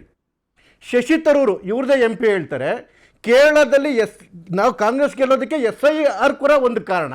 ಯಾಕೆ ಅಂತ ಹೇಳಿದ್ರೆ ಹಿಂದೆ ಕಮ್ಯುನಿಸ್ಟ್ ಸರ್ಕಾರ ಇದ್ದಾಗ ಎಂತೆಂತನೂ ತಂದ್ಬಿಡ್ತು, ಒಳಗಡೆ ತುರ್ಕಿತ್ತು, SIR ಇಂದ ನಮಗೆ ಗೆಲ್ಲೋದಕ್ಕೆ ಅನುಕೂಲ ಆಯಿತು ಅಂತೇಳಿ ಶಶಿ ತರೂರು ಹೇಳ್ತಾರೆ. ನಮ್ಮ ಚಾಂದ್ ಪಾಷಾ ಅವ್ರು ಹೇಳ್ತಾರೆ SIR ಸರಿ ಇಲ್ಲ, ಅವೈಜ್ಞಾನಿಕ ಅಂಥೇಳಿ. ಇವರ ಮುಖ್ಯಮಂತ್ರಿ DK ಶಿವಕುಮಾರ್ ಅವ್ರಿಗೆ SIR ಅನ್ನೋದು ಒಂದು ಗೋಲ್ಡ್ ಸ್ಟ್ಯಾಂಡರ್ಡು. SIR ಅಲ್ಲಿ ಏನು ಆಚೆ ಕಡೆಗೆ ಬರುತ್ತೆ ಅದೇ ಪರಮಸತ್ಯ. SIR ಬರೋ ಲಿಸ್ಟಿಗೆ ಮಾತ್ರ ನಾವು ಗ್ಯಾರಂಟಿ ಕೊಡ್ತೀವಿ, SIR ಬರ್ತಕ್ಕಂಥ ಲಿಸ್ಟಿಗೆ ಮಾತ್ರ ನಾವು ಪೆನ್ಷನ್ ಕೊಡ್ತೀವಿ, ಕಲ್ಯಾಣ ಯೋಜನೆಗಳು ಕೊಡ್ತೀವಿ. ಹಾಗಾಗಿ SIR ಪ್ರಕ್ರಿಯೆಯಲ್ಲಿ ಬರ್ತಕ್ಕಂಥ ರಿಸಲ್ಟ್ ಅನ್ನೇ ಗೋಲ್ಡ್ ಸ್ಟ್ಯಾಂಡರ್ಡ್. ಯಾರಿಗೆ? ಮುಖ್ಯಮಂತ್ರಿಗೆ. ಆತಂಕ ಇರೋದೇ ಇಲ್ಲಿ ಅಂತ ಬಂದೆ, ಇಲ್ಲಿ ಅಲ್ಲಿಗೆ ಬಂದೆ, ಆತಂಕ ಇರೋದೇ ಅಲ್ಲಿ ಅಂತ. ಅಲ್ಲೇ ಬಂದೆ ಸರ್. ಅದಕ್ಕೇನೆ ಕಾಂಗ್ರೆಸ್ ಸ್ವಲ್ಪ ಅರ್ಥ ಮಾಡ್ಕೋಬೇಕು. ನೀವು ಅದು ಪರವಾಗಿದ್ದೀರಾ, ವಿರೋಧವಾಗಿದ್ದೀರಾ ಅಂತ ಹೇಳಿದ್ರೆ ನಿಮಗೆ DK ಶಿವಕುಮಾರ್ ಏನು ಹೇಳ್ತಾರೆ, ಶಶಿ ತರೂರ್ ಏನು ಹೇಳ್ತಾರೆ, ಪರವಾಗಿದ್ದೀರಿ ಅಂತ ಹೇಳಿದ್ರೆ ರಾಹುಲ್ ಗಾಂಧಿ ಏನು ಹೇಳ್ತಾರೆ, ಚಾಂದ್ ಪಾಚ್ ಏನು ಹೇಳ್ತಾರೆ. ಒಂಥರ ಟೋಟಲಿ ಕನ್ಫ್ಯೂಸ್ಡ್ ಆತ್ಮಗಳು ಸರ್, ಕನ್ಫ್ಯೂಸ್ಡ್ ಸೋಲ್ಸ್ ಅವರು. ಇನ್ನೊಂದು, ಈ ರೀತಿ ಬಂದಿರತಕ್ಕಂಥ ರಿಸಲ್ಟಲ್ಲಿ ನೀವಾಗಲೇ ಬಂದಿದ್ದ ವಿಷಯ 1,11,00,000, ಅದು ಮತ್ತೆ ತಿರುಗಿ 2,40,000 ಕಡಿಮೆ ಆಯಿತು, 1,07,00,000. It's not deleted. ಎಕ್ಸಾಕ್ಟ್ಲಿ. ಇದು flagged. It just been flagged. ಇದಾದಮೇಲೆ ನಿಮಗೆ ಏನು ಸಾಮಾನ್ಯವಾಗಿ ಏನಾಗುತ್ತೆ, ನಾವು ಬೆಂಗಳೂರು ವಿಚಾರಕ್ಕೆ ಬಂದರೆ ನಾವು ಪ್ರಾಕ್ಟಿಕಲಾಗಿ ಮಾತಾಡೋಣ, ರಾಜಕಾರಣ ಹೊರಗಿಟ್ಬಿಟ್ಟು ಮಾತಾಡಿದ್ರೆ. ನಾಗರಬಾವಿ ಏರಿಯಾ ನೋಡಿದಿರಿ ನೀವು. ನಾಗರಬಾವಿನಲ್ಲಿ ಒಂದು ರೋಡು ನಿಮಗೆ ಈ ಕಡೆಗೆ ಯಾವುದು ಗೋವಿಂದರಾಜನಗರಕ್ಕೆ ಬಂದರೆ, ನೀವು ಈ ಕಡೆಗೆ ಬಂದುಬಿಟ್ರೆ ಯಾವುದು ರೈಲ್ವೆ ಕಾಲೋನಿ ಕಡೆಗೆ ಬಂದರೆ ಯಶವಂತಪುರಕ್ಕೆ ಬಂದುಬಿಡುತ್ತೆ ಕಾನ್ಸ್ಟಿಟ್ಯೂನ್ಸಿಗೆ. ನೀವು ಈ ಕಡೆಗೆ ಅದನ್ನು ಜ್ಞಾನಭಾರತಿ ಲೇಔಟಿಗೆ ಬಂದರೆ ಅದು RR ನಗರಕ್ಕೆ ಹೋಗುತ್ತೆ. ಮನೆ ಬದಲಾವಣೆ, ಈ ಪಕ್ಕದಿಂದ ಪಕ್ಕದ ಬೀದಿಗೆ ಮನೆ ಬದಲಾವಣೆ ಆದರೆ ಕಾನ್ಸ್ಟಿಟ್ಯೂನ್ಸಿನೇ ಬದಲಾವಣೆ ಆಗುತ್ತೆ. BLOಗಳಿಗೆ ಇದ್ದಂಥ ರೂಲ್ಸ್ ಏನು? ಯಾವ ಮತದಾರ ಪಟ್ಟಿನಲ್ಲಿ ಯಾವ ಅಡ್ರೆಸ್ ಇರುತ್ತಲ್ಲ ಅಲ್ಲಿದ್ದರೆ ಮಾತ್ರ ಕೊಡಬೇಕು, ಇದ್ದರೆ ಕೊಡಬಾರ್ದು ಅಂತ ಹೇಳಿ. ಇಲ್ಲೇನಾಗುತ್ತೆ, ಭಾಳಷ್ಟು ಸುಮಾರು 80% ಜನ ಬಾಡಿಗೆ ಮನೆಯಿಂದ ಇಲ್ಲಿಂದ ಅಲ್ಲಿಗೆ ಹೋಗ್ತಾರೆ, ಅಲ್ಲಿಂದ ಇಲ್ಲಿಗೆ ಬರ್ತಾರೆ. ಹಾಗಾಗಿ ಇದು ಫೈನಲ್ ಅಲ್ಲ, ಜಸ್ಟ್ ಫ್ಲಾಗ್ಡ್ ಅಷ್ಟೇನೆ. ನಿಮಗೆ ಫಾರಂ ನಂಬರ್ 6 ಇವಾಗ ಕೊಡೋಕ್ಕೆ ಶುರು ಮಾಡಿದ್ದಾರೆ. ಆಗಲೇ 10 ಲಕ್ಷ ಫಾರಮ್ ಬರೀ GBI ಕೊಟ್ಟಿದ್ದಾರೆ. ಫಾರಂ ನಂಬರ್ 6 ಇದೆ, ಫಾರಂ ನಂಬರ್ 6A ಇದೆ, ಫಾರಂ ನಂಬರ್ 7 ಇದೆ, 8 ಇದೆ. ಹಾಗಾಗಿ ನೋಡಿ, ಈವನ್ ವೆಸ್ಟ್ ಬೆಂಗಾಲಲ್ಲಾದಾಗ ಮೊದಲನೇ ಇದನ್ನ ಡ್ರಾಫ್ಟ್ ಬಂದಾಗ 1,27,00,000 ಹೋಗಿದ್ದು, ಫ್ಲಾಗ್ ಆಗಿದ್ದು. ಬಟ್ ಫೈನಲ್ ಬಂದಾಗ 91 ಲಕ್ಷ ಕೇಳಿತ್ತು. ಆಲ್ಮೋಸ್ಟ್ 30 40 ಲಕ್ಷ ವಾಪಸ್ ಬಂದಿತ್ತು. ಹೀಗಾಗಿ ಇವಾಗ ಏನಾಗಿದೆ, ಈಗ ಈ ತಿಂಗಳು 27ಕ್ಕೆ ಫಸ್ಟ್ ಡ್ರಾಫ್ಟ್ ಬರುತ್ತೆ, ಸೆಪ್ಟೆಂಬರ್ 27ಕ್ಕೆ ಸೆಕೆಂಡ್ ಬರುತ್ತೆ, ಅಕ್ಟೋಬರ್ 27ವರೆಗೂ ಸಮಯ ಇದೆ. ಈವನ್ ಎಲ್ಲ ಸಮಯ ಮುಗಿದೋಯ್ತು ಅಂತ ಇಟ್ಕೊಳ್ಳಿ. ಫಾರಂ ನಂಬರ್ 6ಗೆ ಟೈಮ್ ಲಿಮಿಟ್ ಇಲ್ಲ, ಯಾವಾಗ ಬೇಕಾದರೂ ಸೇರಿಸ್ಬೋದು. ಎಲೆಕ್ಷನ್ ಇದ್ದಾಗ 1 ತಿಂಗಳು 2 ತಿಂಗಳು ಮುಂಚೆ ಬಿಟ್ಬಿಟ್ರೆ ಎನಿ ಟೈಮ್ ಅದನ್ನು ಸೇರಿಸ್ಕೋಬೋದು. ಹಾಗಾಗಿ ಏನು ಇಲ್ಲಿ ವ್ಯತ್ಯಾಸ ಆಗಿದೆ, ಸಾಮಾನ್ಯವಾಗಿ ಹೆಚ್ಚು ಆಗಿರ್ತಕ್ಕಂಥದ್ದು ಒಂದು ಯಾವುದು ಆಬ್ಸೆಂಟ್ ಇರ್ತಕ್ಕಂಥದ್ದು 15,48,48,000 ಆಬ್ಸೆಂಟ್ ಇದೆ. ಅದು ಯಾವ ಕಾರಣಕ್ಕೋಸ್ಕರ ಅದು ಒಳಗಡೆಗೆ ಬಂದೇ ಬರ್ತಾರೆ. ಎರಡನೇದು ಶಿಫ್ಟ್ ಆಗಿರ್ತಕ್ಕಂಥ 66 ಲಕ್ಷ. ಈಗ ನಂದೇ ನೋಡ್ಕೊಳ್ಳಿ, ನಂದು ಬೆಂಗಳೂರಲ್ಲೂ ಓಟಿದೆ, ತುಮಕೂರಲ್ಲೂ ಓಟಿದೆ ನಂದು. SIR ಆದಾಗ ಏನಾಗುತ್ತೆ, ಒಂದು ಕಡೆ ನಾನು ಇಟ್ಕೊತೀನಿ. ನಾವು ಮೊನ್ನೆ ಬಂಗಾಳ ಚುನಾವಣೆ ಆಯ್ತಲ್ಲ ಇವರೇ, ಬಂಗಾಳ ಚುನಾವಣೆ ಇಲ್ಲಿಂದ ಎಷ್ಟು ಟ್ರೈನ್ಗಳು ಹೋಗಿದ್ದು, ವೋಟರ್ಸ್ ಕರ್ಕೊಂಡು ಟ್ರೈನ್ಗಳು ಸಾವಿರಾರು ಸಂಖ್ಯೆ.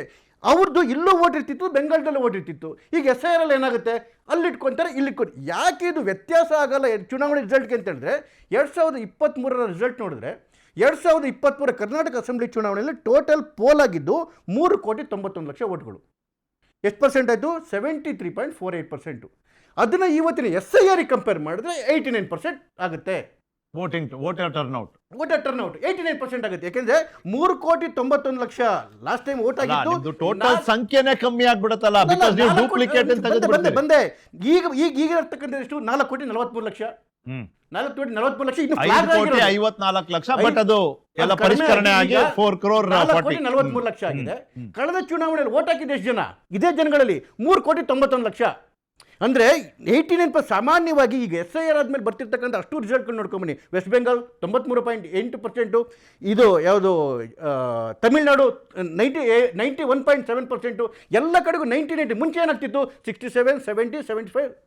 ಯಾವುದು ಆ ಗ್ಯಾಪಲ್ಲಿ ಹೋಗ್ತಾ ಇದೆಯಲ್ಲ, ಅಂದರೆ ಅನ್ವಾಂಟೆಡ್ ಇವೆಲ್ಲ ಇರ್ತವಲ್ಲ, ಅವೇನೇ ಆಗ್ತಿರೋದು ಬಿಟ್ಟರೆ SIR ಕಂಪ್ಲೀಟ್ ಕ್ಲೀನಪ್ ಆಗುತ್ತೆ. ಮತ್ತೆ ಇವ್ರು ಆರೋಪ ಮಾಡ್ತಿಲ್ಲ ಸರಿ ಇಲ್ಲ ಅಂತೇಳಿ. ಸರ್, ಇವ್ರಿಗೆ ಇವ್ರ ಕಾರ್ಯಕರ್ತರ ಮೇಲೆ ನಂಬಿಕೆ ಇಲ್ಲ.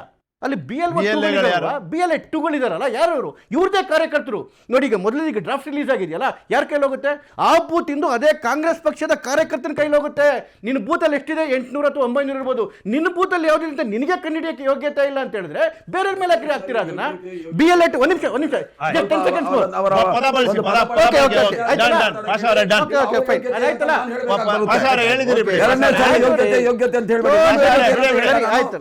ಹೇಳಿದಿರಿ ಬಿಡಿ. ಅಲ್ಲ, ನಾನು ಕೇಳ್ತಾ ಇದ್ದೀನಿ.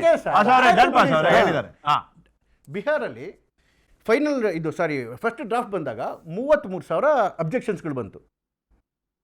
ಅದರಲ್ಲಿ ಪೊಲಿಟಿಕಲ್ ಪಾರ್ಟಿಗಳು ಅಬ್ಜೆಕ್ಷನ್ ಹಾಕ್ಬೋದು.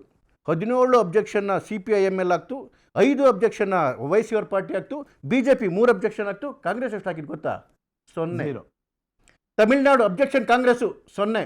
ಉತ್ತರ ಪ್ರದೇಶ 2,80,00,000 ಡಿಲೀಟ್ ಆಗಿದೆ. ಕಾಂಗ್ರೆಸ್ ಅಬ್ಜೆಕ್ಷನು 0.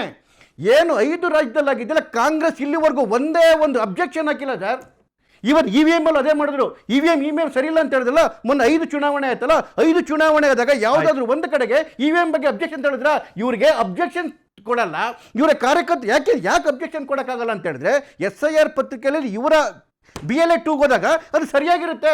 ಸರಿಯಾಗಿಲ್ಲ ಅಂತ ಹೇಳಿದ್ರೆ ಕೊಡ್ರಪ್ಪ, ಅಬ್ಜೆಕ್ಷನ್ ಮಾಡಿ. ಫಸ್ಟ್ ಎಲ್ಲ ಅಬ್ಜೆಕ್ಷನ್ ಮಾಡ್ತೀರಾ, ಸೆಪ್ಟೆಂಬರ್ಗೆ ಸೆಕೆಂಡ್ ಲಿಸ್ಟ್ ಇದೆ, ಅಲ್ಲೂ ಅಬ್ಜೆಕ್ಷನ್ ಮಾಡ್ತೀರಾ, ಥರ್ಡ್ ಲಿಸ್ಟ್ ಇದೆ, ಅಲ್ಲೂ ಮಾಡ್ಬೋದು. ಈಗ ಕೋರ್ಟ್ಗೂ ಹೋಗಿದ್ದಾರೆ. ಕೋರ್ಟ್ಗೆ ಆರ್ಟಿಕಲ್ 32 ಮತ್ತೆ 226 ಅಡಿಯಲ್ಲಿ ಕೋರ್ಟ್ಗೆ ಹೋಗೋ ಅವಕಾಶ ಇದೆ. ಯಾರು ಹೋಗಿದ್ದಾರೆ ಕೋರ್ಟ್ಗೆ? ಒಂದು ಪ್ರಶ್ನೆ. ಎರಡನೇದು, ಕರ್ನಾಟಕದಲ್ಲಿ ನಿಮಗೆ ಬೇರೆ ರಾಜ್ಯದಲ್ಲಿ ಕಂಡಂತ ಒಂದು ರೆಸಿಸ್ಟೆನ್ಸ್ ಅಥವಾ ವಿರೋಧ SIR ಕಾಣಲಿಲ್ಲ. ಯಾಕೆ? ಕಾಂಗ್ರೆಸ್ ಅಧಿಕಾರದಲ್ಲಿದೆ ಅಂತನಾ? ಕಾಂಗ್ರೆಸ್ ಎಲ್ಲಿ ಅಧಿಕಾರದಲ್ಲಿ ಇಲ್ಲ ಅಲ್ಲಿ ಒಂದು ವಿರೋಧದ ತೀವ್ರತೆ ಬೇರೆ. ಕಾಂಗ್ರೆಸ್ ಎಲ್ಲಿ ಅಧಿಕಾರದಲ್ಲಿ ಇದೆ ಅಲ್ಲಿ ವಿರೋಧದ ತೀವ್ರತೆ ಬೇರೆ. ಆಸ್ ನಾಗರಿಕರು ನಾನು ಪಲ್ಲವಿ ಅವ್ರಿಗೆ ಮತ್ತೆ ರಾಘವೇಂದ್ರ ಅವ್ರಿಗೆ ಕೇಳೋದು ಬಹಳ ಸಿಂಪಲ್ ಪ್ರಶ್ನೆ. ನೋಡಿ, ಈಗ ಬಿಜೆಪಿ ಅಧಿಕಾರದಲ್ಲಿದ್ರೆ ತಮಗ್ ಬೇಕಾದಂಗೆ ಮಾಡ್ಕೊಂಡ್ಬಿಡ್ತಾರೆ.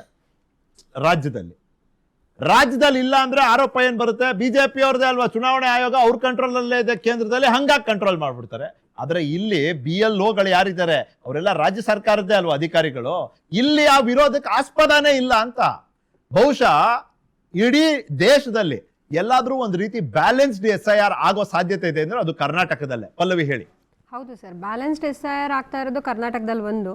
ಬಟ್ ಎಲ್ಲಿ ಆ್ಯಸ್ ಎ ನಾಗರಿಕರು, ಇರ್ರೆಸ್ಪೆಕ್ಟಿವ್ ಆಫ್ ಪಾರ್ಟಿ, ನಾವಿಲ್ಲಿ ಕುತ್ಕೊಂಡು ಚರ್ಚೆ ಮಾಡ್ತೀನ, ನಾಗರಿಕರಾಗಿ ನಾನು ಹೇಳೋದಾದರೆ, ಫಸ್ಟು BLOಸ್ನ ಮಾಡಿದಾಗ ಇವ್ರು ಏನು ಮಾಡಬೇಕಾಯ್ತು, ಟ್ರೈನಿಂಗ್ ಕೊಟ್ಟು ಅವ್ರಿಗೆ ಕಳಿಸ್ಬೇಕಾಯ್ತು. ಇಲ್ಲಿ ಲ್ಯಾಕ್ ಆಗಿದೆ ಅಂದರೆ, ಒಂದು ಅವರಿಗೇನೆ ಫುಲ್ ಡೇಟಾ ಇಲ್ಲ. ಈಗ ಇವರು ರೀಕಾಲ್ ಮಾಡಿ ಅಂತಾರೆ, ಅದು ಆಗಲ್ಲ. ಏನು 2002 ಕಂಪಲ್ಸರಿ ಹೇಳ್ತಾರೆ. ಇವಾಗ ಫಾರ್ ಎಕ್ಸಾಂಪಲ್ ನಾನು ಕರ್ನಾಟಕದಲ್ಲಿದ್ದೀನಿ, ನನ್ನ ತಂದೆ ತಾಯಿ ತಮಿಳ್ನಾಡಲ್ಲಿದ್ದರು ಅಂದ್ಕೊಳ್ಳಿ, ನಾನು ಇಲ್ಲಿಗೆ ಶಿಫ್ಟ್ ಆಗಿರ್ತೀನಿ. ಶಿಫ್ಟ್ ಆದಾಗ ನನ್ನ ತಂದೆ ತಾಯಿ ಡೇಟಾ ಕೊಡಿ, 2002 ಕಂಪಲ್ಸರಿ, ಇಲ್ಲಾಂದರೆ ರೋಲ್ ಬ್ಯಾಕ್ ಮಾಡೋಕ್ಕಾಗಲ್ಲ, ಡಿಲೀಟ್ ಆಗುತ್ತೆ. ಸೊ ಈ BLOs ಏನು ನಮ್ಮ ಕರ್ನಾಟಕ ಸರ್ಕಾರದ ನಮ್ಮ ಗೌರ್ಮೆಂಟ್ ಎಂಪ್ಲಾಯೀಸ್ ಯಾರಿದ್ದಾರೆ ಅವರಿಗೆ ಫಸ್ಟ್ ಆಫ್ ಆಲ್ ನಾವು ಏನು ಟ್ರೈನಿಂಗ್ ಕೊಡಬೇಕಾಗಿತ್ತು. ಅದು 1 ಲ್ಯಾಕ್. ನಾವಿವಾಗಿರೋದು ಟೆಕ್ನಿಕಲ್ ಯುಗ ಎಲ್ಲ ನಾವು ಹೇಳ್ತಾ ಇದ್ದೀವಿ. ಆ ಯುಗದಲ್ಲಿದ್ದು ಅವರಿಗೆ ನಾವು ಟ್ರೈನಿಂಗ್ ಕೊಡದೆ ನಾವೇನು ಮಾಡಿದೆ, ಇಲ್ಲಿ ಏನಾಗ್ತಾ ಇದೆ, ಇನ್ಫಾರ್ಮೇಷನ್ ಲ್ಯಾಕ್ ಆಗ್ತದೆ. ಆ್ಯಂಡ್ ಇನ್ನೊಂದು, ಇವ್ರು ಹೇಳ್ತಾರೆ ಬೆಳಗ್ಗೆ 10 ಗಂಟೆಯಿಂದ 6 ಗಂಟೆವರೆಗೂ ಹೋಗ್ತಾರೆ ಟೀಚರ್ಸ್ಗಳಾಗಿರ್ಬೋದು, ಯಾರೇ ಗೌರ್ಮೆಂಟ್ ಎಂಪ್ಲಾಯೀಸ್ ಆಗಿರೋ, ಅವ್ರ ಟೈಮಿಂಗ್ಸ್, ಶಾಲೆ ಟೈಮಿಂಗ್ಸ್ ಇದು ಹೋಗ್ಬೋದು. ಬಟ್ ಎಲ್ಲರೂ 10 ರಿಂದ 6 ಗಂಟೆವರೆಗೂ ಮನೇಲಿ ಯಾರೂ ಇರೋದು ಎಲ್ಲ ಸಂಜೆ ಮೇಲೆ ಇಲ್ಲ ಬೆಳಿಗ್ಗೆನೆ. ಅದನ್ನ ಪ್ಲಾನ್ ಮಾಡ್ಕೋಬೇಕಾಗಿತ್ತು. ಅವ್ರಿಲ್ವಾ, ಶಿಫ್ಟ್ ಡಿಲೀಟ್ ಹಾಕ್ದ ಮುಂದೆ ಹೋದ. ಅವ್ರು ಕೊಟ್ಟಿದ್ದಾರಲ್ಲ ಆಪ್ಷನ್, ಸೆಲ್ಫ್ ಎನ್ಯುಮರೇಷನ್ ಅವಕಾಶ ಇದೆ, ನೀವು ಆನ್ಲೈನ್ ಮಾಡಬಹುದು, ಅದಕ್ಕೂ ಅವಕಾಶ ಇದೆ. ಆನ್ಲೈನ್ ಅಲ್ಲಿ ಮಾಡಿದಾಗ ಏನೇನು ಸಮಸ್ಯೆ ಬರ್ತಾ ಇದೆ ಅಂದ್ರೆ ಸರ್, ಇವಾಗ ನಾವೇ ಟ್ರೈ ಮಾಡಿದ್ರು 2002 ಡೇಟಾ ಬರ್ತಾ ಇಲ್ಲ. ಇವಾಗ ಫಸ್ಟು XHL ಅಂತ ಒಂದು ನಂಬರ್ ಇಂದ ಸ್ಟಾರ್ಟ್ ಆಗ್ತಾ ಇತ್ತು. ಅದನ್ನ ಏನ್ ಮಾಡಿದ್ರು 2010 ಅಲ್ಲಿ UAN ಕನ್ವರ್ಟ್ ಮಾಡಬೇಕು, ಎಲ್ಲ ಹಳೆ ಕಾರ್ಡ್ಗಳಿತ್ತು, ಇಷ್ಟಿಷ್ಟು ದೊಡ್ಡದು ಫೋಟೋ ಫ್ರೇಮ್ ಕಾರ್ಡ್ಗಳಿತ್ತು ಅಂತ ಹೇಳಿ ಸ್ಮಾರ್ಟ್ ಕಾರ್ಡ್ ತರ ಮಾಡಬೇಕು, ಚಿಕ್ಕ ಕಾರ್ಡ್ ಮಾಡಬೇಕು ಅಂತ ನಮ್ಮ ಆಯೋಗ ಚೇಂಜ್ ಮಾಡ್ತು. ಅದು ಚೇಂಜ್ ಮಾಡಿದಾಗ ನಾವು ಗೌರ್ಮೆಂಟ್ ಆಸ್ ಎ ಪಬ್ಲಿಕ್ಕಿಗೆ ಪ್ರಾಬ್ಲಮ್ ಆಗಬಾರ್ದು, SIR ಬರುತ್ತೆ ಅಂತ ನಮಗೆ ಗೊತ್ತಿರಲಿಲ್ಲ. ಯಾಕಂದರೆ ನಾನು ಅವಾಗ ವೋಟ್ ಆಗ್ತಾ ಇರಲಿಲ್ಲ. ಅವಾಗ ಬರುತ್ತೆ ಅಂತ ಯಾರು ಮಾಡಿದ್ರಲ್ಲ, XHL ಇಂದ UAN ಅದು ಇದು ಕಾರ್ಡ್ ಚೇಂಜ್ ಅವ್ರಿಗೆ ಗೊತ್ತಿತ್ತು. ಯಾಕೆ ಬ್ಯಾಕಪ್ ಡೇಟಾ ಇಟ್ಕೊಳ್ಳಿಲ್ಲ, ಯಾಕೆ ಬರಲಿಲ್ಲ? ಈಗ ನಾವಿಲ್ಲಿ ಕೂತ್ಕೊಂಡು ಚರ್ಚೆ ಮಾಡ್ತಾ ಇದ್ದೀವಿ ಅಷ್ಟೇ. ನಾನು ನಾಗರಿಕರಾಗಿ ನಾನೇನು ಸಮಸ್ಯೆ ಎದುರಿಸ್ತಾ ಇದ್ದೀನಿ ಅಂದರೆ, ನನ್ನ ಡೇಟಾ ಸಿಗ್ತಾ ಇಲ್ಲ, ನನ್ನ ಡೇಟಾ ಸಿಗಲ್ಲ. ಯಾಕೆಂದ್ರೆ ನೀವು ಏನೋ ಚೇಂಜ್ ಮಾಡಿರ್ತೀರಾ, ನೀವು ಚೇಂಜ್ ಮಾಡಿದಾಗ ಅಟ್ಲೀಸ್ಟ್ ಎಲ್ಲೋ ಒಂದು ಇಂಟರ್ಲಿಂಕ್ ಇಡಬೇಕಾಗಿತ್ತು. ನ್ಯೂ ನಂಬರ್ ಓಲ್ಡ್ ನಂಬರ್ ಅಂತ ಇಟ್ಟಿಲ್ಲ. ನಮ್ಮನೇಲಿ ನಮ್ಮ ಅಪ್ಪ ಅಮ್ಮಂದಿದೆ ಹಳೇದು, ಇಲ್ಲ ಅಪ್ಪ ಅಮ್ಮಂದಿಲ್ಲ ಅಜ್ಜ ಅಜ್ಜಿದು ಇಷ್ಟು ದೊಡ್ಡದು ಫೋಟೋ ಫ್ರೇಮ್, ಅಷ್ಟು ದೊಡ್ಡದು ಕಾರ್ಡ್ ಇದೆ. ಆ ಕಾರ್ಡ್ ತೊಗೊಂಡೋಗಿ ನಾನು ಹೋಗಿ ಟೀಚರಿಗೆ ಕೊಟ್ಟರೆ ಇದು ಬರಲ್ಲ, ಇದಿಲ್ಲ, ಈ ನಂಬರ್ ಡಿಸ್ಪ್ಲೇ ಆಗ್ತಾ ಇಲ್ಲ ಆ್ಯಪಲ್ಲಿ. ಆ್ಯಂಡ್ ಇನ್ನೊಂದೇನು ಮಾಡಿದ್ದಾರೆ, ನಾವಿವಾಗ ಈ ಟೆಕ್ನಾಲಜಿ ಯುಗದಲ್ಲಿದ್ದಾಗ BLOಸ್ಗೆ ಈಗ ನಮ್ಮ ಏರಿಯಾದಲ್ಲಿ 3 ಬೂತ್ ಇದೆ ಅಂದರೆ, ಇಲ್ಲ 5 ಬೂತ್ ಇದೆ ಅಂದರೆ 2002 5 ಬೂತ್ದು ಪೇಪರ್ ಕೊಟ್ಟು ಕಳಿಸಿದ್ದಾರೆ. ಸೊ ಆ ಥರ ಕುತ್ಕೊಂಡು ಹುಡುಕ್ಬೇಕು, ಒಂದು ಸಮಸ್ಯೆ. ಎರಡನೇದು, ಒಬ್ಬ BLO ಒಂದು ಬೂತಲ್ಲಿ 1000 ವೋಟು ಮಿನಿಮಮ್ ಒಂದು ಬೂತಲ್ಲಿ ಇರುತ್ತೆ. ಈಗ 7000 ವೋಟ್ ಇದೆ, 7 ಜನ ಟೀಚರ್ಸ್ನ ನೀವು ಹಾಕಿದ್ದೀರಾ, ಅಲಾಟ್ ಮಾಡಿದ್ದೀರಾ. ಆ 7000 ವೋಟರ್ಸ್ನ 1000, ಈಗೆಲ್ಲ ಚರ್ಚೆ ಆಗಿರೋ ಹಾಗೆ ಯಾರೂ ಆ 1000 ಜನನೂ ಅದೇ ಏರಿಯಾದಲ್ಲಿ ಇರಲ್ಲ, ಆ ಬೂತಲ್ಲಿ ಇರೋದು. ಅವ್ರು ಆ 1000 ಜನನೂ ಫೈಂಡ್ ಔಟ್ ಮಾಡಬೇಕು ಅಂದರೆ ಅಲ್ಲಿ ಹೋಗಬೇಕು, ಇಲ್ಲಿ ಹೋಗಬೇಕು. ಟೀಚರ್ಸ್ ಏನು ಹೇಳ್ತಾರೆ, ನಾನು ಇಶ್ಯೂನೇ ಮಾಡಲ್ಲ, ನಾನು ರಿಸೀವೇ ಮಾಡಲ್ಲ, ನಾನೇ ಫಾರ್ಮ್ ಫಿಲ್ ಮಾಡಲ್ಲ, ನಾನೇ ನಿಮ್ಮ ಡೇಟಾ ಹುಡುಕ್ಲಾ. ಆ್ಯಂಡ್ ಸ್ಕ್ಯಾನಿಂಗ್ ಮಾಡ್ತಾರೆ. ಸ್ಕ್ಯಾನಿಂಗ್ ಮಾಡೋರಿಗೆ ಈಸಿ, ಕೂತ್ಕೊಂಡು ಮಾಡ್ತಾ ಇರೋರಿಗೆ ಕೂತ್ಕೊಂತಾರೆ, ಅವ್ರು ಇಲ್ಲ ಶಿಫ್ಟೆಡ್, ಇಲ್ಲ ನಾಟ್ ಫೌಂಡ್. ಅಂದ್ರೆ ನೀವ್ ಹೇಳೋ ಅರ್ಥ ಹೆಂಗಿದೆ ಅಂದ್ರೆ, ಪಾಷಾ ಅವ್ರು ಹೇಳಿದ್ದು ನೀವ್ ಹೇಳಿದ್ದನ್ನ ಸಮಗ್ರವಾಗಿ ನೋಡಿದ್ರೆ, ಒಂದು ಜನರಿಗೂ ಅನುಕೂಲ ಆಗೋಂಗ್ ಮಾಡಿಲ್ಲ ಪ್ರಕ್ರಿಯೆ, ಅದ್ಲಾಗ ಅಧಿಕಾರಿಗಳಿಗೂ ಅನುಕೂಲ ಇಲ್ಲ, ಇಬ್ಬರಿಗೂ ನೀವು ಕಷ್ಟ ಕೊಟ್ಬಿಟ್ಟಿದ್ದೀರಿ. ಹಂಗಾಗಿ ಈ ವ್ಯತ್ಯಾಸ ಈ ಪ್ರಮಾಣದಲ್ಲಿ ಇರುವಂತದ್ದು. ಆದ್ರೆ ಜನ ಏನ್ ಸುಮ್ನೆ ಇರೋದಿಲ್ಲ. ಇಲ್ಲಿ 2 ಪ್ರಶ್ನೆ ರಾಘವೇಂದ್ರ ಮತ್ತೆ ಪಲ್ಲವಿಗೆ. ಇದು ಒಂದು ಪರ್ಮನೆಂಟ್ ರೆಸಿಡೆನ್ಸ್ ಸರ್ಟಿಫಿಕೇಟ್, ಶಾಶ್ವತ ನಿವಾಸಿ ಪ್ರಮಾಣ ಪತ್ರ ಅಂತ ಒಂದು ಕೊಡ್ತಾ ಇದೆ ಕರ್ನಾಟಕ ಸರ್ಕಾರ. ಇದು ಯಾಕೆ ಕೊಡ್ತಾ ಇದೆ ಅಂದ್ರೆ, ಸುಪ್ರೀಂ ಕೋರ್ಟ್ ಹೇಳ್ತು ಆಧಾರ್ ಕಾರ್ಡ್ ನ ನೀವು ಸಿಟಿಸನ್ಶಿಪ್ ಆಧಾರ ಅಂತ ನೋಡ್ಲಿಕ್ಕೆ ಬರೋದಿಲ್ಲ. ಯಾಕಂದ್ರೆ ನಮ್ಗೆ ಗೊತ್ತಿದೆ ಇಲ್ಲಿ ಬೆಂಗಳೂರಿನಲ್ಲಿ ಎಷ್ಟು ಜನ ಬಾಂಗ್ಲಾದೇಶಿಗಳ ಹತ್ರ ಆಧಾರ್ ಕಾರ್ಡ್ ಇದೆಯಪ್ಪ. ಅವ್ರು ನಾಳೆ ದಿವಸ ಮತದಾರ ಆಗ್ಬಿಟ್ರೆ ಅದು ಬೇರೆನೆ ಆಗ್ತದೆ, ಡೈನಮಿಕ್ಸ್ ಚೇಂಜ್ ಆಗ್ಬಿಡ್ತದೆ ಎಲೆಕ್ಷನ್. ಹಾಗಾಗಿ ಅವ್ರೇನ್ ಹೇಳಿದ್ರು, Aadhaar card is not a proof of citizenship.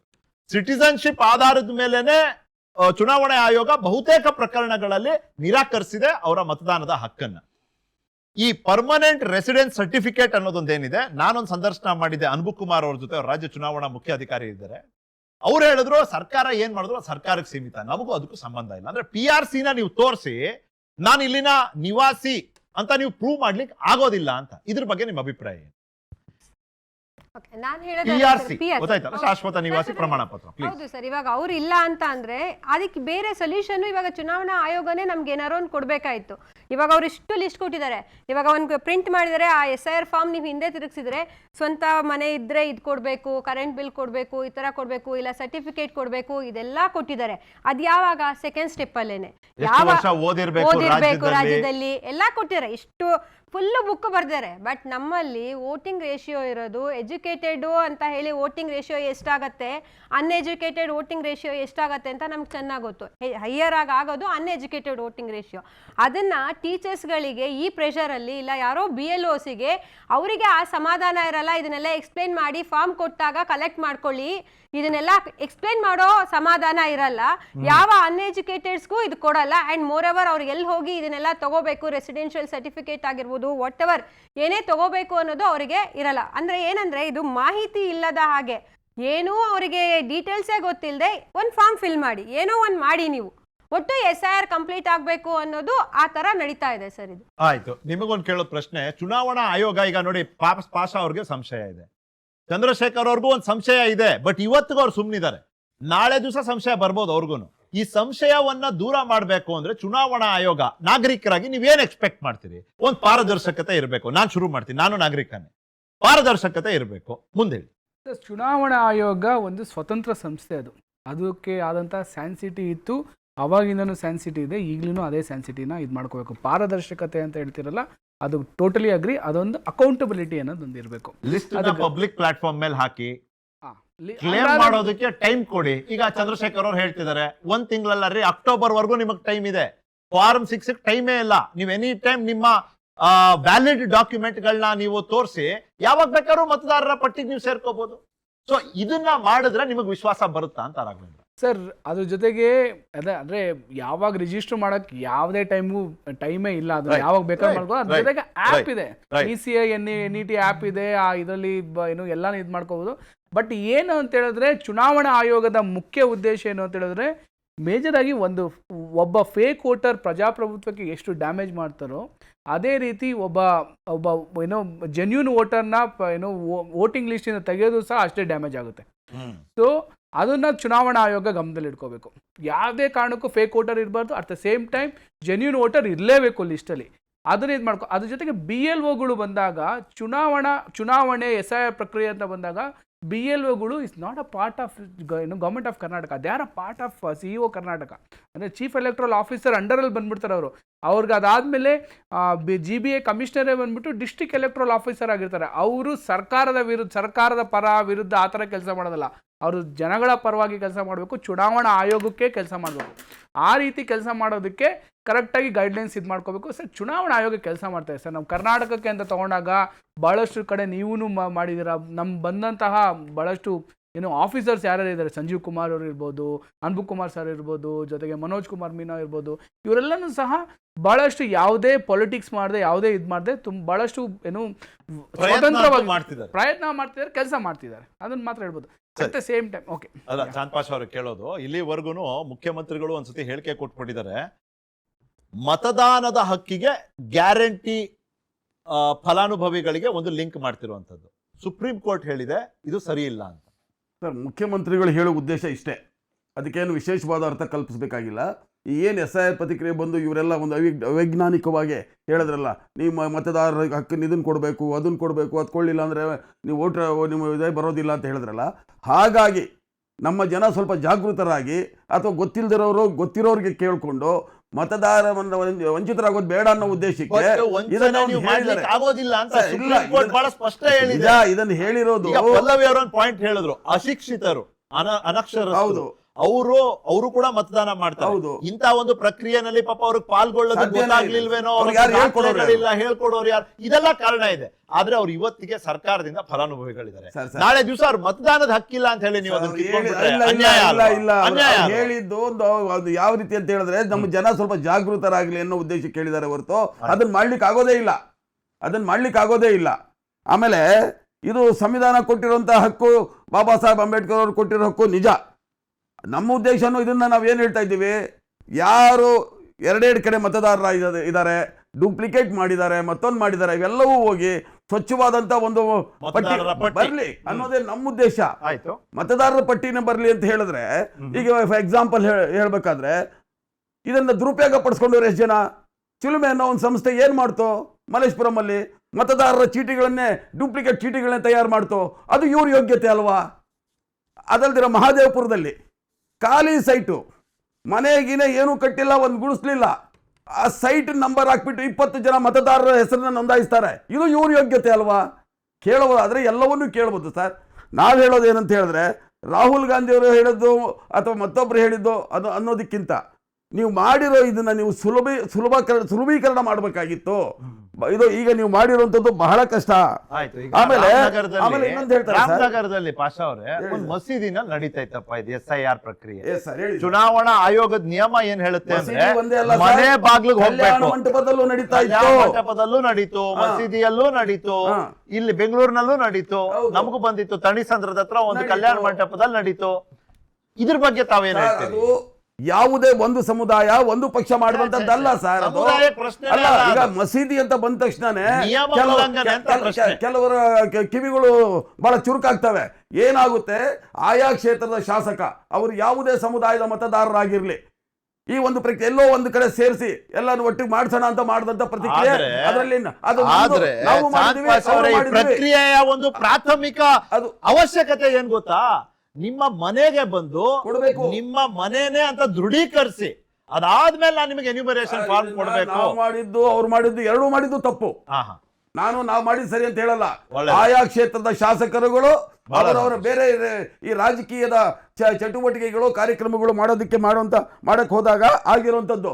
Example, ಪಶ್ಚಿಮ ಬಂಗಾಳದಲ್ಲಿ ಸರ್ 90 ಲಕ್ಷಕ್ಕಿಂತ ಹೆಚ್ಚು ಮತ ಡಿಲೀಟ್ ಆಯ್ತಲ್ಲ, 33 ಲಕ್ಷ ಜನ ನ್ಯಾಯಾಲಯದ ಬಾಗಿಲು ಬಡದ್ರಲ್ಲ. ನ್ಯಾಯಾಲಯವೂ ಕೂಡ ಹೇಳ್ತೋ ಇವ್ರ ಹಕ್ಕಿದೆ ಅಂತ ಹೇಳಿ.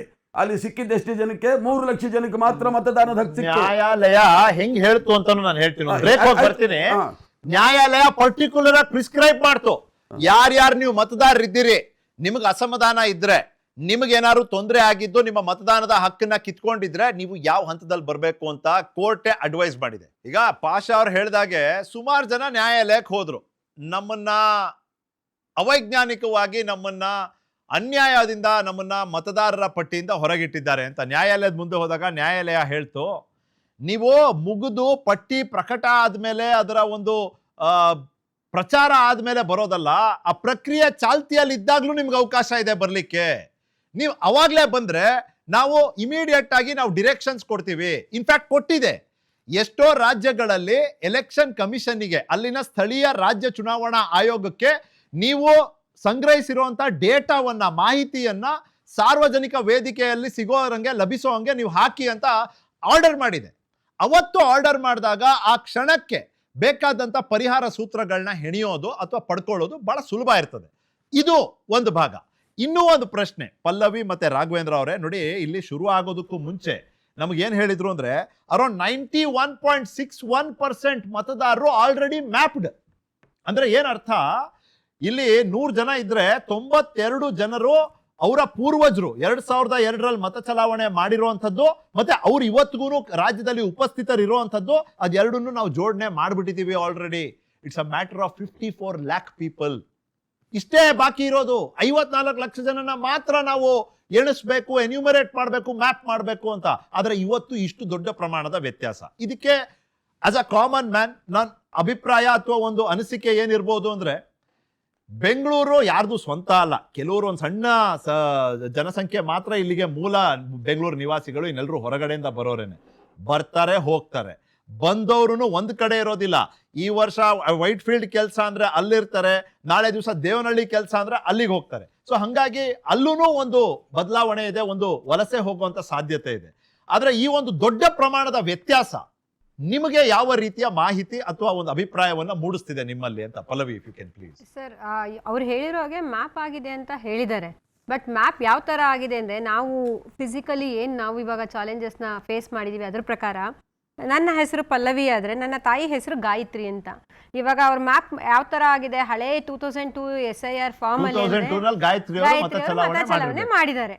ಆದ್ರೆ ಅವರ ಗಾಯತ್ರಿ ಅನ್ನೋ SIR ಫಾರ್ಮ್, ಅದು ಏನು 2002 ಈಗೇನು ಆ್ಯಪಲ್ಲೆಲ್ಲ ನಾವು ನೋಡ್ತಾ ಇದ್ದೀವಿ ಎಲೆಕ್ಟ್ರಲ್ ಇದರಲ್ಲಿ GAYATHRI ಗಾಯತ್ರಿ ಇಲ್ಲ, GIYITHRI ಇದೆ. ನೀವು ಹೇಗೆ ಹುಡುಕ್ತೀರಾ ಸರ್? ಅದು ಬಹಳ ಒಳ್ಳೆ ಸಮಸ್ಯೆ ತೆಗೆದಿದ್ದೀರಿ ಪಲ್ಲವಿ. ಇದು ನಾನು ಒಂದು 100 ಬಾರಿ ಕೇಳಿದೀನಿ. ಸ್ಪೆಲ್ಲಿಂಗ್ ಮಿಸ್ಟೇಕ್ ಇಂದ ಅನಾಹುತಗಳಾಗೋಗ್ತಾ ಇದೆ ಇಲ್ಲಿ. ನಾನು ಇಲ್ಲೇ ತೋರಿಸ್ತೇನೆ ಸರ್, ಆ ತರ 10 ತೋರಿಸ್ತೇನೆ ಎಕ್ಸಾಂಪಲ್. ಈಗ ರಾಜೇಶ ಅಂತ ಇರತ್ತೆ, RAJA ರಾಜೇಶ ಆಗ್ಬೇಕು, ಇಲ್ಲ ಇದು ರಾಜೀಶ ಆಗಿರತ್ತೆ, REJE ಆಗಿರತ್ತೆ. ಸೊ ನಾವು ಏನಾಗಿದೆ ನಮ್ಮಲ್ಲಿ ಅಂದ್ರೆ, ನಾವು ಪೀನಟ್ಸ್ ನ ಕೊಟ್ರೆ ನಮ್ಗೆ ಏನ್ ಸಿಗತ್ತೆ ಅನ್ನೋದು ನಮ್ಗೆ ಗೊತ್ತು. ನಾವು ಏನ ಕೊಟ್ಟು ಏನ ಕೂರಿಸಿ ಯಾರನ್ನ ಮಾಡಿಸ್ಬೇಕು ಅನ್ನೋದು ಇಲ್ಲಿ ಆಗಿಲ್ಲ. ನಾನು ಅವತ್ತಿನ ಅವಾಗ್ಲೇನೆ ಈಗ ನೋಡಿ, ಪಾಷಾ ಅವರು ಹೇಳಿದ್ರು, ರಾಘವೇಂದ್ರ ಅವರು ಹೇಳಿದ್ರು, ತಪ್ಪು ಡೇಟಾ ಇಟ್ಕೊಂಡು ನೀವು ಪರಿಷ್ಕರಣೆ ಮಾಡಕ್ ಹೋದ್ರೆ ಪರಿಷ್ಕರಣೆಯ ಫಲಿತಾಂಶ ಕೂಡ ತಪ್ಪೇ ಆಗುತ್ತೆ. That's right. ಹೌದು, ದಟ್ಸ್ ರೈಟ್. ರಾಘವೇಂದ್ರ ಅವರೇ ನೀವೇ. ಮೇಜರ್ ಆಗಿ ಏನಂತ ಹೇಳಿದ್ರೆ, ಪಲ್ಲವಿ ಅವರು ಹೇಳಿದ್ದು ವೆರಿ ವ್ಯಾಲಿಡ್ ಪಾಯಿಂಟ್. ಅದೇ ಆಗ್ತಾ ಇರೋದು, ಡೇಟಾ ಮ್ಯಾಪ್ ಆಗಿದೆ, ಅದು 92%. ಇವತ್ತು ಪಲ್ಲವಿ ಅವ್ರದೇ ಉದಾಹರಣೆ ತಗೊಂಡು ಮಾತಾಡಿದ್ರೆ, ಪಲ್ಲವಿ ಅವರು ಅವ್ರ ತಾಯಿ ಅವ್ರದ್ದು ಕಾರ್ಡ್ ತಗೊಂಡು ಹೋಗ್ತಾರೆ. ಕಾರ್ಡ್ ಅಲ್ಲಿ GAY ಇರುತ್ತೆ, ಆದ್ರೆ ಎಲೆಕ್ಟೋರಲ್ ರೋಲ್ಸ್ ಅಲ್ಲಿ GIY ಇರುತ್ತೆ. ಆದ್ರೆ ಅವ್ರು ಹೋಗೋದು ಆಸ್ ಪರ್ ಎಲೆಕ್ಟೋರಲ್ ರೋಲ್ಸ್. ಹಂಗಾಗಿ ಈ ಗಾಯತ್ರಿ ವ್ಯಾಲಿಡ್ ಇಲ್ಲ ಅಂದ್ಬಿಡ್ತಾರೆ. ಪ್ಲೀಸ್ ಮುಂದುವರಿಸಿ. ಸೊ ಸರ್, ಅದೇ ಏನಂದ್ರೆ ಮ್ಯಾಪಿಂಗ್ ಆಗಿದೆ. ಏನಾಗಿದೆ ಅಂತ ಹೇಳಿದ್ರೆ, ಮ್ಯಾಪಿಂಗ್ ಆಗೋದು ಕರೆಕ್ಟಾಗಿ ಆಗಿಲ್ಲ. ಇನ್ನು ಕರೆಕ್ಟಾಗಿ ಇನ್ನು ನಮ್ಮಲ್ಲಿರುವ ಟೆಕ್ನಾಲಜಿ ಇದೆಲ್ಲ ಉಪಯೋಗಿಸ್ಕೊಂಡು ಇನ್ನೂ ಸ್ವಲ್ಪ ಟೈಮ್ ತೊಗೊಂಡು ಮಾಡ್ಬೋದಾಗಿತ್ತು ಅನ್ನೋದು ನಮ್ಮ ಉದ್ದೇಶ. ಸೊ ಅದು ಕಾಮನ್ ಸಿಟಿಸನ್ಸ್ ಹೇಳೋದೇ ಅಂತ ಹೇಳಿದ್ರೆ, ಪ್ರತಿಯೊಬ್ಬರು ನೀವು ನಾವು ಅಂತಲ್ಲ, ನೀವೂ ಗೊಂದಲದಲ್ಲಿದ್ದೀರಾ. ಫಾರ್ಮ್ ಫಿಲ್ ಮಾಡಿದ್ರೆ ಗೊಂದಲ ಇದ್ದೇ ಇದೆ ತಾನೆ. ಕರೆಕ್ಟಾಗಿ ಫಿಲ್ ಮಾಡಿ ಏನೋ ಇಲ್ವೋ ಗುರು, ಏನಾದ್ರು ರಿಜೆಕ್ಟ್ ಮಾಡ್ಬಿಡ್ತಾರೋ ಇಲ್ವೋ. ಒಂದ್ಸಲಿ ಯಾರು ನಿಮ್ಗೆ ಅಟ್ಲೀಸ್ಟ್ ನಮ್ಗೆ ಯಾರು ಸ್ವಲ್ಪ BL ಅವ್ರು ಇವರು ಪರಿಚಯ ಇದ್ದಾರೆ, ಕರೆಕ್ಟಾಗಿ ಇದೆಯಾ ನೋಡಿ ಅಂತ ನೋಡ್ಬಿಟ್ಟು ಇದು ಮಾಡ್ತೀವಿ. ಭಾಳಷ್ಟು ಜನಕ್ಕೆ ಏನಾಗೋಗಿದೆ ಅಂತ ಹೇಳಿದ್ರೆ, ಅದಾದಮೇಲೆ ಇನ್ನೊಂದು ಏನಂತ ಹೇಳಿದ್ರೆ, ಬೆಂಗಳೂರಲ್ಲಿ ಭಾಳಷ್ಟು ಜನ ಅಂತ ಹೇಳಿದ್ರೆ, ಇಷ್ಟೊಂದು ತಲೆ ಕೆಡ್ಸ್ಕೋಬೇಕಾ ನಾನು, ಸರ್ಕಾರದಲ್ಲಿ ಸವಲತ್ತು ತೊಗೊತಾ ಇರೋರಿಲ್ಲ, ಭಾಳಷ್ಟು ಕಡಿಮೆ, ಅಷ್ಟು ಜನ ಇಲ್ಲ. ಇಷ್ಟೊಂದು ತಲೆ ಕೆಡ್ಸ್ಕೊಬೇಡ ಅಂತ ಬಿಟ್ಟಾಕಿರೋ ಬಹಳಷ್ಟು ಜನ ಇದ್ದಾರೆ. ಅದನ್ನ BLOಗಳು ನಾವೆಲ್ಲ ಹೋಗಿ ಹುಡುಕಿ ಯಾಕೆ ಇದು ಮಾಡ್ತೀರಾ, ಫೋನ್ ಮಾಡಿ ಇವಾಗೆಲ್ಲ ವಾಪಸ್ ತಗೊಳ್ತಾ ಇದೆ. ಒಂದು ಸಲ ಮನೆಗೆ ಅಪ್ಲಿಕೇಶನ್ ಬಂತು ಅಂತ ಹೇಳಿದ್ರೆ, BLO ಜವಾಬ್ದಾರಿ ಸಹ ಅಪ್ಲಿಕೇಶನ್ ಫಿಲ್ ಮಾಡಿಲ್ಲ ಅಂತ ಹೇಳಿದ್ರೆ ವಾಪಸ್ ಕೊಡಬೇಕು. ಅಪ್ಲಿಕೇಶನ್ ಕಲೆಕ್ಟ್ ಮಾಡಲೇಬೇಕು ಅವರು, ಕಲೆಕ್ಟ್ ಮಾಡಲೇಬೇಕು. ಅದ್ರ ಬಗ್ಗೆ ಇದಿಲ್ಲ. ಅವ್ರಿಗೆ ಎಷ್ಟು ಪ್ರೆಷರ್ ಬಿಲ್ಡ್ ಆಗ್ತಾ ಇದೆ ಅಂತ ಹೇಳಿದ್ರೆ, ಅವ್ರ ಟೈಮ್ಗೆ ಇದಾಗಲ್ಲ, ಇವ್ರ ಟೈಮ್ಗೆ ಇದು ಮಾಡಲ್ಲ, ಅವ್ರಿಗೆ ಎಲ್ಲಿಗೆ ಹೋಗ್ಬೇಕು ಅಂತ ಗೊತ್ತಾಗಲ್ಲ, ಅವ್ರು ಸಿಗೋದೇ ಇಲ್ಲ. ಆಮೇಲೆ ಅವ್ರ ಮನೆ ಖಾಲಿ ಮಾಡ್ಕೊಂಡು ಎಲ್ಲೋ ಹೋಗ್ಬಿಟ್ಟಿದ್ದಾರೆ. ಬೆಂಗಳೂರಲ್ಲಿರುವಂಥ 1,60,00,000 ಜನದಲ್ಲಿ 1,03,00,000 ಜನ ಪಾಪ್ಯುಲೇಷನ್ಸಲ್ಲಿ ಎಲ್ಲ ಫ್ಲೋಟಿಂಗ್ ಪಾಪ್ಯುಲೇಷನ್ಸೇ ಇದ್ದಾರೆ. ಭಾಳಷ್ಟು ಜನ ಅಲ್ಲಿಗೆ ಹೋಗ್ತಾರೆ, ಇಲ್ಲಿಗೆ ಹೋಗ್ತಾರೆ, ಎಲ್ಲಿ ಏನು ಮಾಡಬೇಕು ಅಂತ ಗೊತ್ತಾಗಲ್ಲ. ಈ ಎಲ್ಲ ಉದ್ದೇಶದಿಂದ ಏನಾಗ್ತಾ ಇದೆ ಅಂತ ಹೇಳಿದ್ರೆ, ಇಲ್ಲಿ ಜನಗಳಿಗೆ ತೊಂದರೆ ಆಗ್ತದೆ. ಸಿಂಪಲ್. ಕಾಂಗ್ರೆಸ್, BJP, JDS ಎಲ್ಲರೂ ಸಹ ಅವರ ವೋಟರ್ಸ್ ಉಳಿಸ್ಬೇಕು ಅನ್ನೋಂಥ ಎಲ್ಲರ ಆಸೆನೂ ಸಹ ವೋಟರ್ ಉಳಿಸ್ಬೇಕು ಅಂತಾನೆ. ಆದರೆ ಜನಗಳು ಏನು ಮಾಡ್ತಾ ಇದ್ದಾರೆ, ಒಂಚೂರು ಜಾಸ್ತಿ ಸಫರ್ ಪಡ್ತಾ ಇದ್ದಾರೆ. ಇದು ಅವಶ್ಯಕತೆ ಇರಲಿಲ್ಲ ಅನ್ನೋದು ನಮ್ಮ ಉದ್ದೇಶ. ಸರಿ, ಆತಂಕ ಪಡ್ಬೇಕಾ ಅಂತ ಒಂದು ಪ್ರಶ್ನೆಯಿಂದ ಶುರು ಮಾಡಿದೆ. ಚಂದ್ರಶೇಖರ್ ಅವರೇ, ಆತಂಕ ಪಡ್ಬೇಕಾ? ರಾಜಕೀಯವಾಗೂ ಹೇಳಿ, ಸಾಮಾಜಿಕವಾಗೂ ಹೇಳಿ. ಸಮಸ್ಯೆ ಏನಾಗ್ತಿರೋದು ಅಂತ ಹೇಳಿದ್ರೆ, ಅವ್ರು ಮೇಡಮ್ ಒಂದಷ್ಟು ಮೆನ್ಷನ್ ಮಾಡಿದ್ರು, ರಾಘವೇಂದ್ರ ಅವರು ಅಷ್ಟೊಂದು ಮೆನ್ಷನ್ ಮಾಡಿದ್ರು, BLOಗಳು ಹಂಗೆ ಮಾಡಲಿಲ್ಲ ಹಿಂಗೆ ಮಾಡಲಿಲ್ಲ ಅಂತೇಳಿ. ಸಂವಿಧಾನ ಹಕ್ಕು ಕೊಟ್ಟಿದೆ ಅಂತೇಳ್ಬಿಟ್ಟು ಫುಲ್ ಸ್ಟಾಪ್ ಹಾಕೊಂಡ್ಬಿಡ್ತಾರೆ. ಕರ್ತವ್ಯನೂ ಕೊಟ್ಟಿದೆ ಅಂತ ಮರ್ತು ಬಿಡ್ತಾರೆ. ನಮ್ಮದು ಕರ್ತವ್ಯ ಇದೆ ರೀ ನಾಗರಿಕನಾಗಿ. ಆನ್ಲೈನ್ ಫಾರಮ್ಗಳು ಬಿದ್ದಿದೆ. ನೀವು ಹೇಳಿದ್ರೆ ಈಗಾಗಲೇ ಈಗ ನೋಡಿ 1,08,00,000 ಏನು ಇವಾಗ ಫ್ಲ್ಯಾಗ್ ಆಗಿಲ್ಲ, ಆ 1,08,43,000 ಅಷ್ಟೂ ASDDO ಈಗಾಗಲೇ ಆನ್ಲೈನಲ್ಲಿ ಬಂದುಬಿಟ್ಟಿದೆ. ನಿಮ್ದು ಕಳೆದೋಗಿದ್ರೆ ಯಾವುದ್ರಲ್ಲಿ ಕಳೆದೋಗಿದೆ ಅಂತೇಳಿ ನಾನು ಈಗಲೂ ಓಪನ್ ಮಾಡಿ ತೋರಿಸ್ತೀನಿ. ಏನದು ಇದಕ್ಕೆ ವೆಬ್ಸೈಟ್ಗೆ ಹೋಗ್ಬಿಟ್ಟು ನಿಮ್ಮ ಡಿಸ್ಟಿಕ್ ಕೇಳುತ್ತೆ, ಡಿಸ್ಟಿಕ್ಕಿಂದ ನಿಮ್ಮ ತಾಲೂಕು ಕೇಳುತ್ತೆ, ತಾಲೂಕಿಂದ ಸೀದಾ ನಿಮ್ಮ ಬೂತಿಗೆ ಹೋಗುತ್ತೆ. ನಿಮ್ಮ ಬೂತಲ್ಲಿ ಕಂಪ್ಲೀಟ್ ಲಿಸ್ಟ್ ಇಲ್ಲ ಏನಲ್ಲಿ ಇರಬೇಕು, ಅಬ್ಸೆಂಟಲ್ಲಿ ಇರಬೇಕು, ಇಲ್ಲ ಶಿಫ್ಟಲ್ಲಿ ಇರಬೇಕು, ಇಲ್ಲ ಡೆತ್ತಲ್ಲಿ ಇರಬೇಕು, ಇಲ್ಲ ಡೂಪ್ಲಿಕೇಟ್ ಇರಬೇಕು, ಇದ್ದೇ ಇರುತ್ತೆ. ಇರ್ತಿದ್ದಂಗೆ ಇಮ್ಮಿಡಿಯೇಟ್ ಆಗಿ ನೀವು ಹೋಗಿ BLOಗೆ ಇಂಟಿಮೇಟ್ ಮಾಡಬೇಕು. BLO ಎಲ್ಲವೋ ಕೂತಿರಲ್ಲ, ನಿಮ್ಮದೇ ಬೂತು ಸ್ವಾಮಿ, ನಿಮ್ಮದೇ ಅಕ್ಕಪಕ್ಕದ ಸ್ಕೂಲಲ್ಲಿ ಎಲ್ಲ ಒಂದು ಕಡೆ ಕೂತಿರ್ತಾರೆ. ಅವ್ರು ಬಂದೇ ಇಲ್ಲ ನಿಮ್ಮ ಮನೆಗೆ ಅಂತ ತಿಳ್ಕೊಳ್ಳಿ, ನಿಮ್ಮ ಕರ್ತವ್ಯ ಅಲ್ವಾ? ಮತ್ತು ಇನ್ನೊಂದು ಹೇಳಿದ್ರು, ಏನೋ ಹೆಸರಲ್ಲಿ ಹೆಚ್ಚು ಕಡಿಮೆ ಆಗಿದೆ ಅಥವಾ ಒಂದು 2002 ಡಾಕ್ಯುಮೆಂಟ್ ಸಿಗ್ತಿಲ್ಲ ಅಂತೇಳಿ. ಅದಕ್ಕೂ ಒಂದು ಹೇಳ್ಕೊಟ್ಟಿದೆ. ನಿಮ್ಮ ಹತ್ರ ಏನೂ ಇಲ್ವಾ, 2002 ಇಲ್ವಾ, ಜಸ್ಟ್ ಫಾರಮ್ ಸಿಗ್ನೇಚರ್ ಮಾಡಿ ನೀವು ಕೊಡಿ ನಮಗೆ, ಆಮೇಲೆ ನಾವು ನೋಟಿಸ್ ಕಳಿಸ್ತೀವಿ. ನೋಟಿಸ್ ಅಂತ ಹೇಳಿದ್ರೆ ಈಗಾಗಲೇ 36 ಲಕ್ಷ ನೋಟಿಸ್ ಹೋಗಿದೆ. ಏನಾದರೂ ನೋಟಿಸ್ ಹೋದಾಗ ಜಸ್ಟ್ ನಿಮ್ಗೆ ಏನು 13 ಡಾಕ್ಯುಮೆಂಟ್ ಇದೆ, ಒಂದು ಡಾಕ್ಯುಮೆಂಟ್ ಪ್ರೊಡ್ಯೂಸ್ ಮಾಡಬೇಕು. ಡೊಮಿಸೈಲ್ ಎಲ್ಲ ನಮ್ಮ ಮನೆಗೆ ಬಂದು ಎಲ್ಲ ನಮ್ಮ ಪ್ರಕಾರವಾಗಿ ಮಾಡಬೇಕು ಅಂತ ನಂದು ಹಕ್ಕಿದೆ ಸ್ವಾಮಿ. ಯಾಕೆಂತ ಹೇಳಿದ್ರೆ ಇದು ಸುಮಾರು ಒಂದು 140 ಕೋಟಿ ಜನ ಇರ್ತಕ್ಕಂಥ ದೇಶ, ಇದು ಎಲ್ಲವೂ ತುಂಬಾ ಸುಲಭನಾಗಲ್ಲ. ಹಾಗಾಗಿ ಇದು ಮಾಡಬೇಕಾದ್ರೆ ನಾವು ಒಂದು ಸ್ವಲ್ಪ ಕಷ್ಟಪಡಬೇಕು. ಎಲ್ಲ ಮೀರಿ ಚಂದ್ರಶೇಖರ್ ಅವರೇ, ಚುನಾವಣಾ ಆಯೋಗ ನಮ್ ವಿಶ್ವಾಸ ಪಡ್ಕೋಬೇಕು. ಅದನ್ನ ಹೇಗೆ ಮಾಡೋದು? ಡೆಫಿನೆಟ್ಲಿ ಸರ್, ಯಾಕಂದ್ರೆ ನಾವು ನಿಮ್ಮನ್ನ ಕೇಳಿದ್ರೆ ನೀವೇನ್ ಹೇಳ್ತೀರಿ, ನೀವು ಇಲ್ಲ ಕರೆಕ್ಟ್ ಆಗಿ ಆಗ್ತಿದೆ ಅಂತೀರಿ. ಇವ್ರನ್ನ ಕೇಳಿದ್ರೆ ಇವ್ರೇನ್ ಹೇಳ್ತಾರೆ, ಅವ್ರ ಪ್ರಕಾರ ಆಗ್ತಿದೆ, ಅದು ಕರೆಕ್ಟ್ ಆಗಿ ಆಗ್ತಿಲ್ಲ ಅಂತ. ನಾವ್ ಯಾರ ಪ್ರಕಾರ ಕೇಳೋದು? ನಿಮ್ ಕೇಳೋ ಅಷ್ಟು ಪ್ರಶ್ನೆ ಚುನಾವಣೆ ಆಯೋಗ ಕೇಳಬೇಕು. ನಾನು ಚುನಾವಣೆ ಆಯೋಗದ ವಕ್ತಾರ ಹೇಳ್ತಾ ಇರೋದೇನಂತ ಹೇಳಿದ್ರೆ, ಈ ತರ ಪ್ರಕ್ರಿಯೆಯಲ್ಲಿ ಇಷ್ಟೊಂದು ಆಗ್ತಾ ಇರ್ಬೇಕಾದ್ರೆ ಮಧ್ಯದಲ್ಲಿ ಏನಾದ್ರು ಹೆಚ್ಚು ಕಡಿಮೆ ಆದಾಗ ನೀವು ಖಂಡಿಸ್ಬೇಕು. ನಾನು ಇವತ್ತು ಚಾಂದ್ ಪಾಷಾ ಅವ್ರನ್ನ ನಾನು ನಿಜವಾಗ್ಲೂ ಮೆಚ್ಕೊಂತೀನಿ. ಯಾಕೆಂತ ಹೇಳಿದ್ರೆ ಅದ್ಯಾವುದೋ ಅದು ಕಲ್ಯಾಣ ಮಂಟಪದಲ್ಲಿ ಮಾಡಿರಲಿ, ಮಸೀದಿ ಮಾಡಿರಲಿ, ತಪ್ಪು ಅಂತ ಹೇಳಿದ್ರು. ಅದು ಯುವ ಗೃಹ ಸಚಿವ ಪ್ರಿಯಾಂಕ್ ಖರ್ಗೆ ಏನ್ ಹೇಳ್ತಾರೆ, ಬೇಗ ಆಗಲಿ ಅಂತೇಳಿ ಮಾಡ್ಕೊಂಡು ಹೋಗ್ತಾವ್ರೆ ಅಂತೇಳಿ. ಒಬ್ಬ ಗೃಹ ಸಚಿವ ಮಾಡೋ ಮಾತೇನ್ರಿ ಅದು? ಬೇಗ ಆಗಲಿ ಅಂತೇಳಿ ಇದೆಲ್ಲ ಕೂರ್ಸ್ಕೊಂಡು ಮಾಡ್ತಾ ಇದ್ರಂತೆ. ಅಲ್ಲಿ ಕೂರ್ಸ್ಕೊಂಡಾಗ ಅದ್ರ ಬಾಂಗ್ಲಾದೇಶನ ಬಂದಿರ್ಬೋದ್ರಿ. ಏನಕ್ಕೆ ಮನೆಗೆ ಹೋಗಿ BLO ಮನೆಗೆ ಹೋಗಿ ಅಡ್ರೆಸ್ ವೆರಿಫೈ ಮಾಡಿ ಕೊಡಬೇಕು ಅಂತ ಯಾಕೆ ಹೇಳಿದೆ? ಅವ್ರಿಗೆ ನಮ್ಮ ದೇಶದವನ ಅಲ್ವಾ ಅಂತೇಳಿ ನೀವು ತಗೊಂಡೋಗಿ ಕಲ್ಯಾಣ ಮಂಟಪದಲ್ಲಿ ತಗೊಂಡೋಗಿ ಎಲ್ಲವನ್ನು ಮಾಡ್ಕೊಂಡು ಕೂತ್ಕೊಂಡ್ರೆ ಯಾವ ಪರದೇಶಿನೋ ರೋಹಿಂಗ್ಯನೋ ಯಾರೋ ಬಂದು ಕೂತಿದ್ದಾಗ ಹೇಗೆ ಫೈಂಡ್ ಔಟ್ ಮಾಡೋಕ್ಕಾಗುತ್ತೆ? ಹೌದು, ಚುನಾವಣಾ ಆಯೋಗ ಇನ್ನೂ ಚೆನ್ನಾಗಿ ಕೆಲಸ ಮಾಡಬೇಕಾಗಿತ್ತು. ಅದು ನಮ್ಮ ಒತ್ತಾಯನೂ ಕೂಡ. ಇನ್ನೊಂದಷ್ಟು ಟ್ರೈನಿಂಗ್ ಕೊಡಬೇಕಾಗಿತ್ತು, ಇನ್ನೊಂದಷ್ಟು ಮಾಡಬೇಕಾಗಿತ್ತು. ಅದು ಅವರು ಹ್ಯೂಮನ್ ಬೀಯಿಂಗ್ಸೇ ಸರ್. ಈವನ್ BLOಗಳು ಹ್ಯೂಮನ್ ಬೀಯಿಂಗ್ಸೇನೆ. ನಾವು ಜೊತೆಗೆ ನಿಂತ್ಕೋಬೇಕು ತಾನೆ ಸರ್. ನಾನೇ ನೋಡ್ಬಿಟ್ಟಿದ್ದೀನಿ, ಬೆಳಗ್ಗೆ 6:00 ಅಸೆಂಬಲ್ ಆಗ್ತಾರೆ.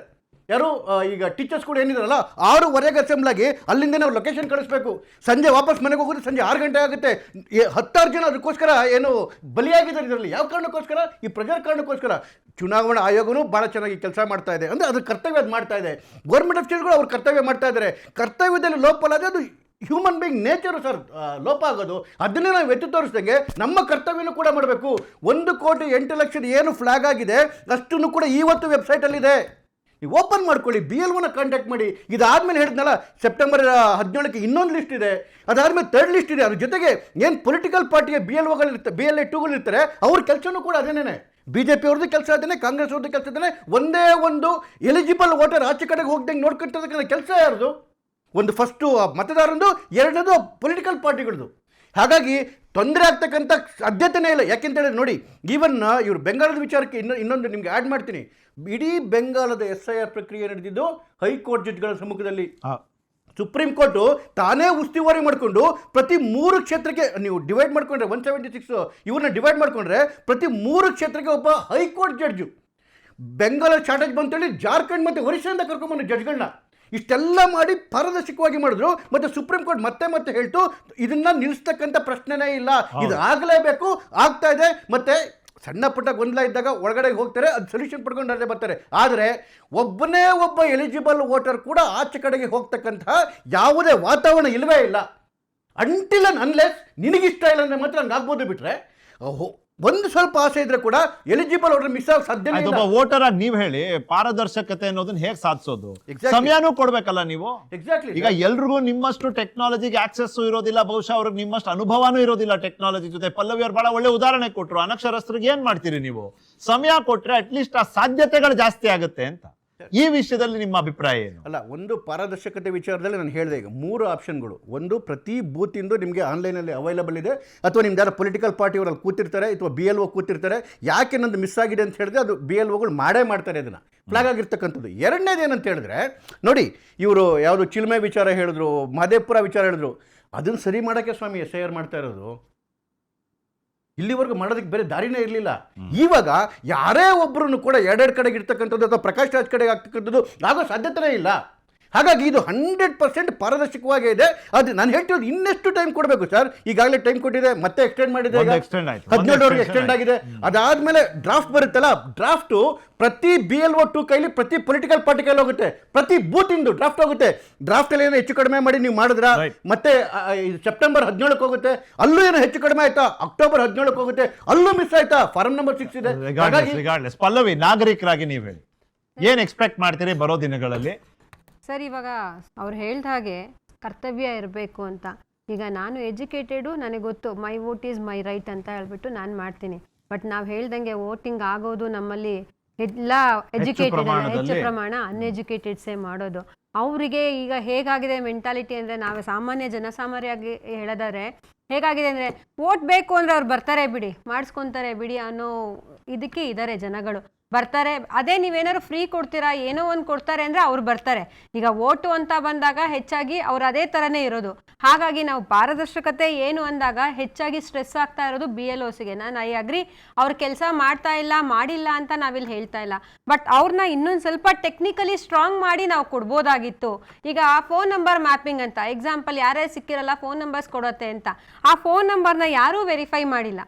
ಈಗ ಕಾಲ್ ಮಾಡ್ತೀವಿ, ಶಿಫ್ಟೆಡ್ ಯಾರ್ಯಾರು ಇರ್ತಾರೆ, ಯಾರು ಬಂದು ಫಾರ್ಮ್ಸ್ನ ಕಲೆಕ್ಟ್ ಮಾಡ್ಕೊಂಡಿರಲ್ಲ, ಅವರಿಗೆ ಕಾಲ್ ಮಾಡಿದಾಗ ನಾವು ಅದೇ BLO ಜೊತೆಗೆ ಕೆಲಸ ಮಾಡಿದ್ದೀವಿ, ಅವಾಗ ನಮಗೆ ಗೊತ್ತು. ಕಾಲ್ ಮಾಡ್ತೀವಿ, ಇನ್ವ್ಯಾಲಿಡ್ ನಂಬರ್ಸ್, ಇವರು ಮ್ಯಾಪ್ ಆಗಿದೆ ಅಂತ ಅಂತಾರೆ ಚುನಾವಣಾ ಆಯೋಗ, ಇನ್ವ್ಯಾಲಿಡ್ ನಂಬರ್ಸ್. ಅದಕ್ಕೆ ಇದು ವ್ಯತ್ಯಾಸ. ಇಲ್ಲಿ 91% ಪ್ರೀ ಮ್ಯಾಪ್ಡ್ ಇದ್ರೂ ಕೂಡ ಯಾಕೆ 20% ಅಷ್ಟು ವ್ಯತ್ಯಾಸ ಬರ್ತಿದೆ ರಾಜ್ಯದಲ್ಲಿ ಅಂದ್ರೆ ಇದಕ್ಕೆ ಇದೆ ಮೇಜರ್ ಕಾರಣ. ರಮೇಶ ಅನ್ನೋ ನಂಬರ್ಗೆ ಲಿಂಕ್ ಆಗಿದೆ ಅಂತ ಕೊಡ್ತಾರೆ, ಅಲ್ಲಿ ಸುರೇಶಂಗ್ ಹೋಗುತ್ತೆ ಫೋನು. ಸೊ ನಂಬರ್ಗಳು ಲಿಂಕ್ ಆಗಿಲ್ಲ, ಸೊ ಆ ವೆರಿಫಿಕೇಶನ್ ಆಗಿಲ್ಲ. ಬಿಕಾಸ್ ನಾವು ಟೆಕ್ನಾಲಜಿಲಿ ಇದ್ದಾಗ ಆ ವೆರಿಫಿಕೇಶನ್ ಏನಾದ್ರು ಒಂದು ಮಾಡಿದ್ರೆ ಚುನಾವಣಾ ಆಯೋಗ ಸಾಮಾನ್ಯ ಜನರಿಗೆ ಈಸಿ ಆಗ್ತಿತ್ತು. ನನ್ನ ಕರ್ತವ್ಯ ನಾನು ಅಗ್ರಿ ಮಾಡ್ತೀನಿ, ಹೌದು ನನ್ನ ಹಕ್ಕು, ಮಾಡ್ಕೊಳ್ಳೇಬೇಕು, ಮಾಡ್ಕೊಂತಾರೆ. ಎಷ್ಟು ಜನ ಮಾಡ್ತಾರೆ? ಇವಾಗ ಅವ್ರು ಹೇಳಿರೋ ಹಾಗೇನೆ ಇವಾಗ 100% ಅಲ್ಲಿ 2%, 3% ಆನ್ಲೈನಲ್ಲಿ ಫಿಲ್ ಮಾಡ್ತೀವಿ ನಾವು. ಇನ್ನು ಮಿಗ್ದವರೆಲ್ಲ ಯಾರೂ ಮಾಡಲ್ಲ, ಬರ್ತಾರೆ ಬಿಡಿ, ಮಾಡೋಣ ಬಿಡಿ, ಸಾಟರ್ಡೆ ಮಾಡೋಣ, ಸಾಟರ್ಡೆ ಆಯಿತು ಅಂದರೆ ವೀಕೆಂಡು ಹೊರಗಡೆ ಹೋಗ್ತೀವಿ, ಸಂಡೇ ಆಯಿತು ಅಂದರೆ ಹೊರಗಡೆ ಹೋಗ್ತೀವಿ, ಓದಿರೋರು ಇಲ್ವಾ, ಇನ್ನು ಮಿಗ್ದವರು ಅಕ್ಕ ನನಗೆ ಗೊತ್ತಿಲ್ಲ, ಬರೆಯೋಕ್ಕೆ ಬರಲ್ಲ ಅಂತಾರೆ. ಸೊ ಇದನ್ನು BLOಸು ನಾವು ಕೇಳ್ಕೊಂಡಿದ್ದಿಷ್ಟೇ, ಒಬ್ಬ BLO ಬದಲು ಇನ್ನೊಬ್ರು ಯಾರೋ ಅವ್ರಿಗೆ ಅಡಿಷ್ನಲ್ ಕೊಟ್ಟಿದ್ರೆ, ಸೊ ಒಬ್ಬರು ಫಾರ್ಮ್ ಇಶ್ಯೂ ಮಾಡ್ಬೇಕಾರೇನೆ ಅವರ ಡೇಟಾ 1 ಡೇ ಎಕ್ಸ್ಟ್ರಾ ಆಗಿರ್ಬೋದಾಗಿತ್ತು, ಇಲ್ಲ 10 ಮಿನಿಟ್ಸ್ ಎಕ್ಸ್ಟ್ರಾ ಆಗಿದ್ರು. ಅವ್ರ ಫಾರ್ಮ್ಸ್ನ ಮನೆ ಬಾಗಿಲಿಗೆ ಹೋದಾಗ ಒಂದ್ಸತಿ ಕೊಟ್ಟು ಮತ್ತೆ ಹೋಗಿ ಇನ್ನೊಂದು ವಾರ ಬಿಟ್ಟು ಕಲೆಕ್ಟ್ ಮಾಡ್ಕೊಳ್ಳೋವರೆಗೂ ಯಾರು ಅದನ್ನ ಮುಟ್ ನೋಡಲ್ಲ. ನಾವು ಹೋಗಿ ರಿಟರ್ನ್ ಕೇಳೋವರೆಗೂ ಅಲ್ಲೇ ಇರುತ್ತೆ, ಅಲ್ಲಿದೆ ಇಲ್ಲಿದೆ ಅಂತಾನೆ ಹೇಳ್ತಾರೆ, ಇಲ್ಲ ಊರಿಗೆ ಹೋಗಿದ್ದೀನಿ ಅಲ್ಲಿ. ಅದ್ರ ಬದಲು ಒಂದು ಮನೆಗೆ ಹೋದಾಗ ಅವರೇ ವಿತ್ ಆಪ್ ಹೋಗ್ಬಿಟ್ಟು ಅವ್ರ ಡೇಟಾ ತೆಗೆದು ಫಿಲ್ ಮಾಡುವಂತ ಅವಕಾಶಗಳನ್ನ ಫೈನಲ್ ಮಾಡಿದಿದ್ರೆ ಇದು ಚೆನ್ನಾಗಿರ್ತಿತ್ತು ಅನ್ನೋ. ಆದ್ರೆ ಏನ್ ಗೊತ್ತಾ, ನಾವು ತುಂಬಾ ಆಶ್ಚರ್ಯ ಪಡೋಂಗಿಲ್ಲ ಸರ್. 12 ರಾಜ್ಯ, 3 ಕೇಂದ್ರಾಡಳಿತ ಪ್ರದೇಶಗಳಲ್ಲಿ ಇಲ್ಲಿವರೆಗೂ SIR ಆಗಿರುವಂಥದ್ದು. ಓವರ್ ಆಲ್ ವ್ಯತ್ಯಾಸ ನೋಡಿದ್ರೆ ಒಂದು ಆವ್ರೇಜ್ ರೀತಿಯಲ್ಲಿ ಅರೌಂಡ್ 12% ಇದೆ. ಸೊ ನಾವು ಆಕ್ಚುಲಿ ನೋಡ್ಬೇಕಾಗಿರೋದು ಏನು ಅಂದ್ರೆ, ನಾವೇನೋ ಆವ್ರೇಜ್ ಗಿಂತ ತುಂಬಾ ದೂರ ಇಲ್ಲ. ಈಗಾಗಲೇ 2.5 ಲಕ್ಷ ವೋಟ್ಗಳು ವಾಪಸ್ ಬಂದಾಯ್ತು, ಹೆಸರುಗಳು ವಾಪಸ್ ಬಂದಾಯ್ತು. ಮುಂದಿನ ದಿನಗಳಲ್ಲಿ ಮತ್ತಷ್ಟು ಪರಿಷ್ಕರಣೆ, ಮತ್ತಷ್ಟು ಜನ ಸ್ವಯಂ ಪ್ರೇರಿತವಾಗಿ ಬಂದು ಸೇರ್ಕೊಂಡಾಗ ಹೆಚ್ಚು ಕಮ್ಮಿ ಆವ್ರೇಜ್ ಅಲ್ಲಿಗೆ ಬಂದ್ಬಿಡುತ್ತೆ. ಸೊ ನಾವು ಯಾಕೆ ಇಷ್ಟೊಂದು ಆಶ್ಚರ್ಯ ಪಡ್ತಿದೀವಿ, ಯಾಕೆ ನಮಗೆ ಆತಂಕ ಇರಬೇಕು? ರಾಘವೇಂದ್ರ ಅವರೇ ಪ್ಲೀಸ್. ಸರ್, ಮೇಜರ್ ಆಗಿ ಏನು ಅಂತ ಹೇಳಿದ್ರೆ, ಚಂದ್ರಶೇಖರ್ ಅವರು ಸಹ ಏನಂತ ಹೇಳಿದ್ರು ಅಂತ ಹೇಳಿದ್ರೆ, ಜನಗಳ ಹಕ್ಕು ಕರ್ತವ್ಯ ಎಲ್ಲಾನು ಇದೆ, ಇರಲೇಬೇಕು. ನಾವು ಹೇಳ್ತಾ ಇರೋದು ಏನಂತ ಹೇಳಿದ್ರೆ, BLOಗಳಿಗೆ ಸ್ಟ್ರೆಸ್ ಇನ್ನು ಕಮ್ಮಿ ಮಾಡ್ಬೋದಾಗಿತ್ತು. ವಿತ್ ಆಲ್ ದ ಟೆಕ್ನಾಲಜಿ ಎಲ್ಲ ಚೆನ್ನಾಗಿದೆ ನಮ್ಮಲ್ಲಿ, ನಾವು ಏನು ಆ ಟೆಕ್ನಾಲಜಿ ಇರುವಂತೆ ಎಲ್ಲರೂ ಸಹ ಏನು ಸ್ವಲ್ಪ ಸಿಂಪ್ಲಿಫೈ ಮಾಡಿದರೆ ಇನ್ನೂ ಚೆನ್ನಾಗಿರ್ತದೆ. ಇಷ್ಟೆಲ್ಲ ಗೊಂದಲಗಳು ಬರ್ತಾ ಇಲ್ಲ ಅಂತ. ಆ್ಯಂಡ್ ಮೋರ್ ಎವರ್ ಏನು ಗೊತ್ತಾ, ಈಗ ಡ್ರಾಫ್ಟಲ್ಲಿ ನೋಡ್ತಾರೆ ಅವ್ರದ್ದು, ಇಲ್ಲ ಅಂತಾಗ ಎಲ್ಲ ಓಡೋಡ್ ಬರ್ತಾರೆ. ಸೊ ಅದಾಗುತ್ತೆ. ಇವಾಗ ಏನು ASDDO ಆಗಿರೋದೆಲ್ಲ ಕಡಿಮೆ ಆಗೇ ಆಗುತ್ತೆ. ಸೊ ಬೆಂಗಳೂರಲ್ಲಿ ಇದ್ದೇ ಇರ್ತದೆ. ಬೆಂಗಳೂರಲ್ಲಿ ಅಟ್ಲೀಸ್ಟ್ ನಮ್ಮ ಎಕ್ಸ್ಪೆಕ್ಟೇಷನ್ ಪ್ರಕಾರ ಅಟ್ಲೀಸ್ಟ್ ಒಂದು 20-30% ಆದ್ರೂ ಹೋಗುತ್ತೆ. ಇವಾಗ ಏನು 48% ಬಂದಿದೆ. ಅಟ್ಲೀಸ್ಟ್ ಅದೇನಾಗುತ್ತೆ ಅಂದರೆ ಇನ್ನೊಂದು 20% ಆ್ಯಡ್ ಆಗುತ್ತೆ ಅನ್ನೋದು ಭಾಳಷ್ಟು ಜನ ಮ್ಯಾಪಿಂಗ್ ಆಗಿರೋದು. ಸೊ SIR ಅನ್ನೋದು ಆಗಲೇಬೇಕಾಗಿತ್ತು, ಆಗಬೇಕು. ಅದೇ ರೀತಿ ಇಷ್ಟೊಂದು ಪ್ರೆಷರ್ ತಗೊಳ್ಳೋ ಅವಶ್ಯಕತೆ ಇರಲಿಲ್ಲ ಅನ್ನೋದು ನಮ್ಮ ಉದ್ದೇಶ. ರೈಟ್. ಚಾಂದ್ಪಾಶ್ ಅವರೇ 30 ಸೆಕೆಂಡ್ಸ್. ನಿಮ್ಮ ಪಕ್ಷದವ್ರು ನೀವು ಪತ್ರ ಬರೆದಿದ್ದೀರಿ, ನಿಮಗೆ ಸಮಯ ಜಾಸ್ತಿ ಬೇಕು ಅಂತ ಕೇಳಿದಿರಿ, BLOಗಳ ದೃಷ್ಟಿಯಿಂದನೂ ಕೇಳಿದಿರಿ, ಒಂದು ಪಕ್ಷವಾಗೂ ಕೇಳಿದಿರಿ. ಪ್ಲೀಸ್, ಅದರ ಅವಶ್ಯಕತೆ ಇವತ್ತು ಕಾಣ್ತಿದೆಯಾ? ಖಂಡಿತವಾಗೂ ಈಗ ಇಷ್ಟೊತ್ತಿಗೆ ನಡೆಯುವಂಥ ಚರ್ಚೆಯಲ್ಲೇ ಇದು ಕಾಣ್ತಾ ಇದೆ. ಸಮಯದ ಕೊರತೆ, ಕೊಟ್ಟಿರುವಂಥ ಸಮಯ ಸಾಲದು. ಆಮೇಲೆ ಇವರು ಕೊಟ್ಟಂಥ ಟರ್ಮ್ಸ್ ಆ್ಯಂಡ್ ಕಂಡೀಷನ್ ಸಡಲೀಕರಣ, ಇದು ಬಹಳ ಅವಶ್ಯಕವಾಗಿದೆ. ಇಲ್ಲಿ ಯಾರು ಯಾರ ಮೇಲೂ ಏನು ದೂರ್ತಾ ಇಲ್ಲ. ಇದು ಖಂಡಿತವಾಗಲೂ ನನ್ನ ರಾಜ್ಯದ ಮತದಾರರು ಅನುಭವಿಸುತ್ತಿರುವಂಥ ಒಂದು ಸಂಕಟ ಇದು. ಹಾಗಾಗಿ ಇಲ್ಲೇ ತಾವೇ ಹೇಳಿದ್ರಿ 91.6% ಅಂತ ಹೇಳಿದಂಥವ್ರು ದಿಢೀರಂತ 1:2 ಮ್ಯಾಪಿಂಗ್ ಆಗಿಲ್ಲ. ಇಲ್ಲಿ ಇಲ್ಲೇ ಹೇಳ್ತಿರೋದು ಇವರು ಯಾವ ಮಟ್ಟದಲ್ಲಿ ಕೆಲಸ ಮಾಡಿರ್ಬೋದು. ಅದೇ ರೀತಿ ಇವರು BLOಗಳು ಎರಡು ಅಪ್ಲಿಕೇಶನ್ ಫಾರಮ್ ಅನ್ನ ಒಂದು ನಮಗೆ ಕೊಡ್ತಾರೆ, ಒಂದು ಅವ್ರು ಇಟ್ಕೊಳ್ತಾರೆ. ನಮಗೆ ಕೊಡೋದು ಸತ್ಯ, ಇನ್ನೊಂದು ಕೊಡುವುದು ಎಷ್ಟು ಪಾರದರ್ಶಕವಾಗಿ ತಲುಪುತ್ತೆ, ಅಲ್ಲಿ ಏನ್ ಚಟುವಟಿಕೆ ನಡೀತಾ ಇದೆ ಯಾರಿಗೂ ಗೊತ್ತಿಲ್ಲ. ಇದು ನಿಗೂಢ. ಅದಕ್ಕೇನೆ ಹಾಗಾಗಿ ಸರಿ ಅಲ್ಲ, ಹಾಗಾಗಿ ನಮ್ಮ ಸ್ನೇಹಿತರು ಹೇಳಿದ್ರು 2007ರಲ್ಲಿ 13 ಡಾಕ್ಯುಮೆಂಟ್ಸು. ಖಂಡಿತ ಅದು ಯಾವಾಗ ಬಂತು 13 ಡಾಕ್ಯುಮೆಂಟು? ಜನ ಇದ್ರ ಬಗ್ಗೆ ಧ್ವನಿ ಎತ್ತಿದಾಗ. ಅದ್ರ ಮುಂಚೆ ಇದು ಇರಲಿಲ್ಲ. ಇದು ಆಮೇಲೆ ಅವರೇ ಇಲ್ಲ ಈ ಥರ ಮಾಡಿ ಅಂತ ಹೇಳಿದ್ರು. ಮುಂಚೆ ಈ ಥರ ಇರಲಿಲ್ಲ ಸರ್. ಅದ್ರ ಬದಲು ಈಗ ಪಂಚಾಯಿತಿ, ಪುರಸಭೆ, ನಗರಸಭೆ ಸ್ಥಳೀಯವಾಗಿ ಬಹಳ ಈಸಿ ಆಗಿತ್ತಲ್ಲ, ಅಲ್ಲಲ್ಲ ಆ ಮಟ್ಟದಲ್ಲೇ ಮಾಡ್ಕೊಂಡಿದ್ರೆ ಅಲ್ಲಿ ಯಾರು ಏನು ಮೂಗು ತೂರಿಸುವಂಥ ವ್ಯವಸ್ಥೆ ಇಲ್ಲ. ಇಷ್ಟೊಂದು ಯಾಕೆ ಸುದೀರ್ಘವಾದ ದಿನಾಂಕಗಳನ್ನು ನಮ್ಮ ಸ್ನೇಹಿತರು ಹೇಳಿದ್ರು. ಏನೋ ಇವತ್ತಿಲ್ಲ ನಾಳೆ ಇಲ್ಲ ನಾಡ್ದು, ನಾಳೆ ಇಲ್ಲ ಆಚೆ ನಾಡ್ದು ಅಂತ. ಅವತ್ತೇ ದುಡಿದು ಅವತ್ತೇ ತಿನ್ನೋ ಒಬ್ಬ ನಾಗರಿಕ ತನ್ನ ಕುಟುಂಬವನ್ನು ಸಾಕಬೇಕಾದವನು ಕೆಲಸಕ್ಕೋಗಿ ತಂದು ಕುಟುಂಬ ಸಾಕೋದಕ್ಕೆ ಹೋಗ್ತಾನ ಅಥವಾ ತಿಂಗಳಗಟ್ಟಲೆ ಈ ಪ್ರಕ್ರಿಯೆಯಿಂದ ಸುತ್ತಾನ? Fair point. ಅದು ಸಮಯ ಆಯ್ತಿದ್ದಷ್ಟೇ. 4 ಜನ ನನ್ನ ಅತಿಥಿಗಳಿಗೆ ಧನ್ಯವಾದ. Thank you Pallavi, thank you Chandrashekar, thank you Raghavendra, thank you Chand Pasha ಅವರೇ. ಪ್ರಶ್ನೆ ಇರೋದು ಮತದಾನದ ಹಕ್ಕನ್ನ ನಾವು ಕಳ್ಕೊತೀವ ಅನ್ನೋ ಆತಂಕದ ಬಗ್ಗೆ ಅಲ್ಲ. ಈ ಪ್ರಕ್ರಿಯೆ ನಿಜವಾಗ್ಲೂ ನಮ್ಮ ಪ್ರಜಾಪ್ರಭುತ್ವ ಅನ್ನೋ ಒಂದು ವ್ಯವಸ್ಥೆ, ಅದರ ಒಂದು ಟ್ರೂ ಸ್ಪಿರಿಟ್ ಅನ್ನ, ಜನಾಭಿಪ್ರಾಯ ಅನ್ನೋ ಒಂದು ಪದಕ್ಕೆ ನಿಜವಾದ ಅರ್ಥವನ್ನ ಕೊಡುವಂತ ಮತದಾರರ ಪಟ್ಟಿಯನ್ನ ತಯಾರಿಸುವಂತ ಸಿದ್ಧತೆ ನಡೆಸಿದ್ಯಾ, ಆ ಕ್ಷಮತೆ ಈ ಪ್ರಕ್ರಿಯೆಗೆ ಇತ್ತ ಅಂತ. ಈಗ 91% ಮ್ಯಾಪಿಂಗ್ ಆಗಿರೋದು ಮತ್ತೆ ಇವತ್ತು ವ್ಯತ್ಯಾಸ ಬರ್ತಿರೋಂಥ 19% ನೋಡಿದ್ರೆ ಖಂಡಿತವಾಗ್ಲೂ ಒಂದಷ್ಟು ಎಲ್ಲೆಲ್ಲೋ ವ್ಯತ್ಯಾಸಗಳು ಕಾಣ್ತಾ ಇದೆ. ಇದನ್ನ ಸರಿದೂಗಿಸ್ಕೊಂಡು ಮುಂದಿನ ದಿನಗಳಲ್ಲಿ ಹೇಗೆ ಹೋಗುತ್ತೆ ಚುನಾವಣಾ ಆಯೋಗ, ಅಟ್ ದ ಸೇಮ್ ಟೈಮ್ ಮತದಾರನ ವಿಶ್ವಾಸವನ್ನ ಹೇಗೆ ಕಾಪಾಡ್ಕೊಳ್ಳುತ್ತೆ ಕಾದ್ ನೋಡ್ಬೇಕಿದೆ.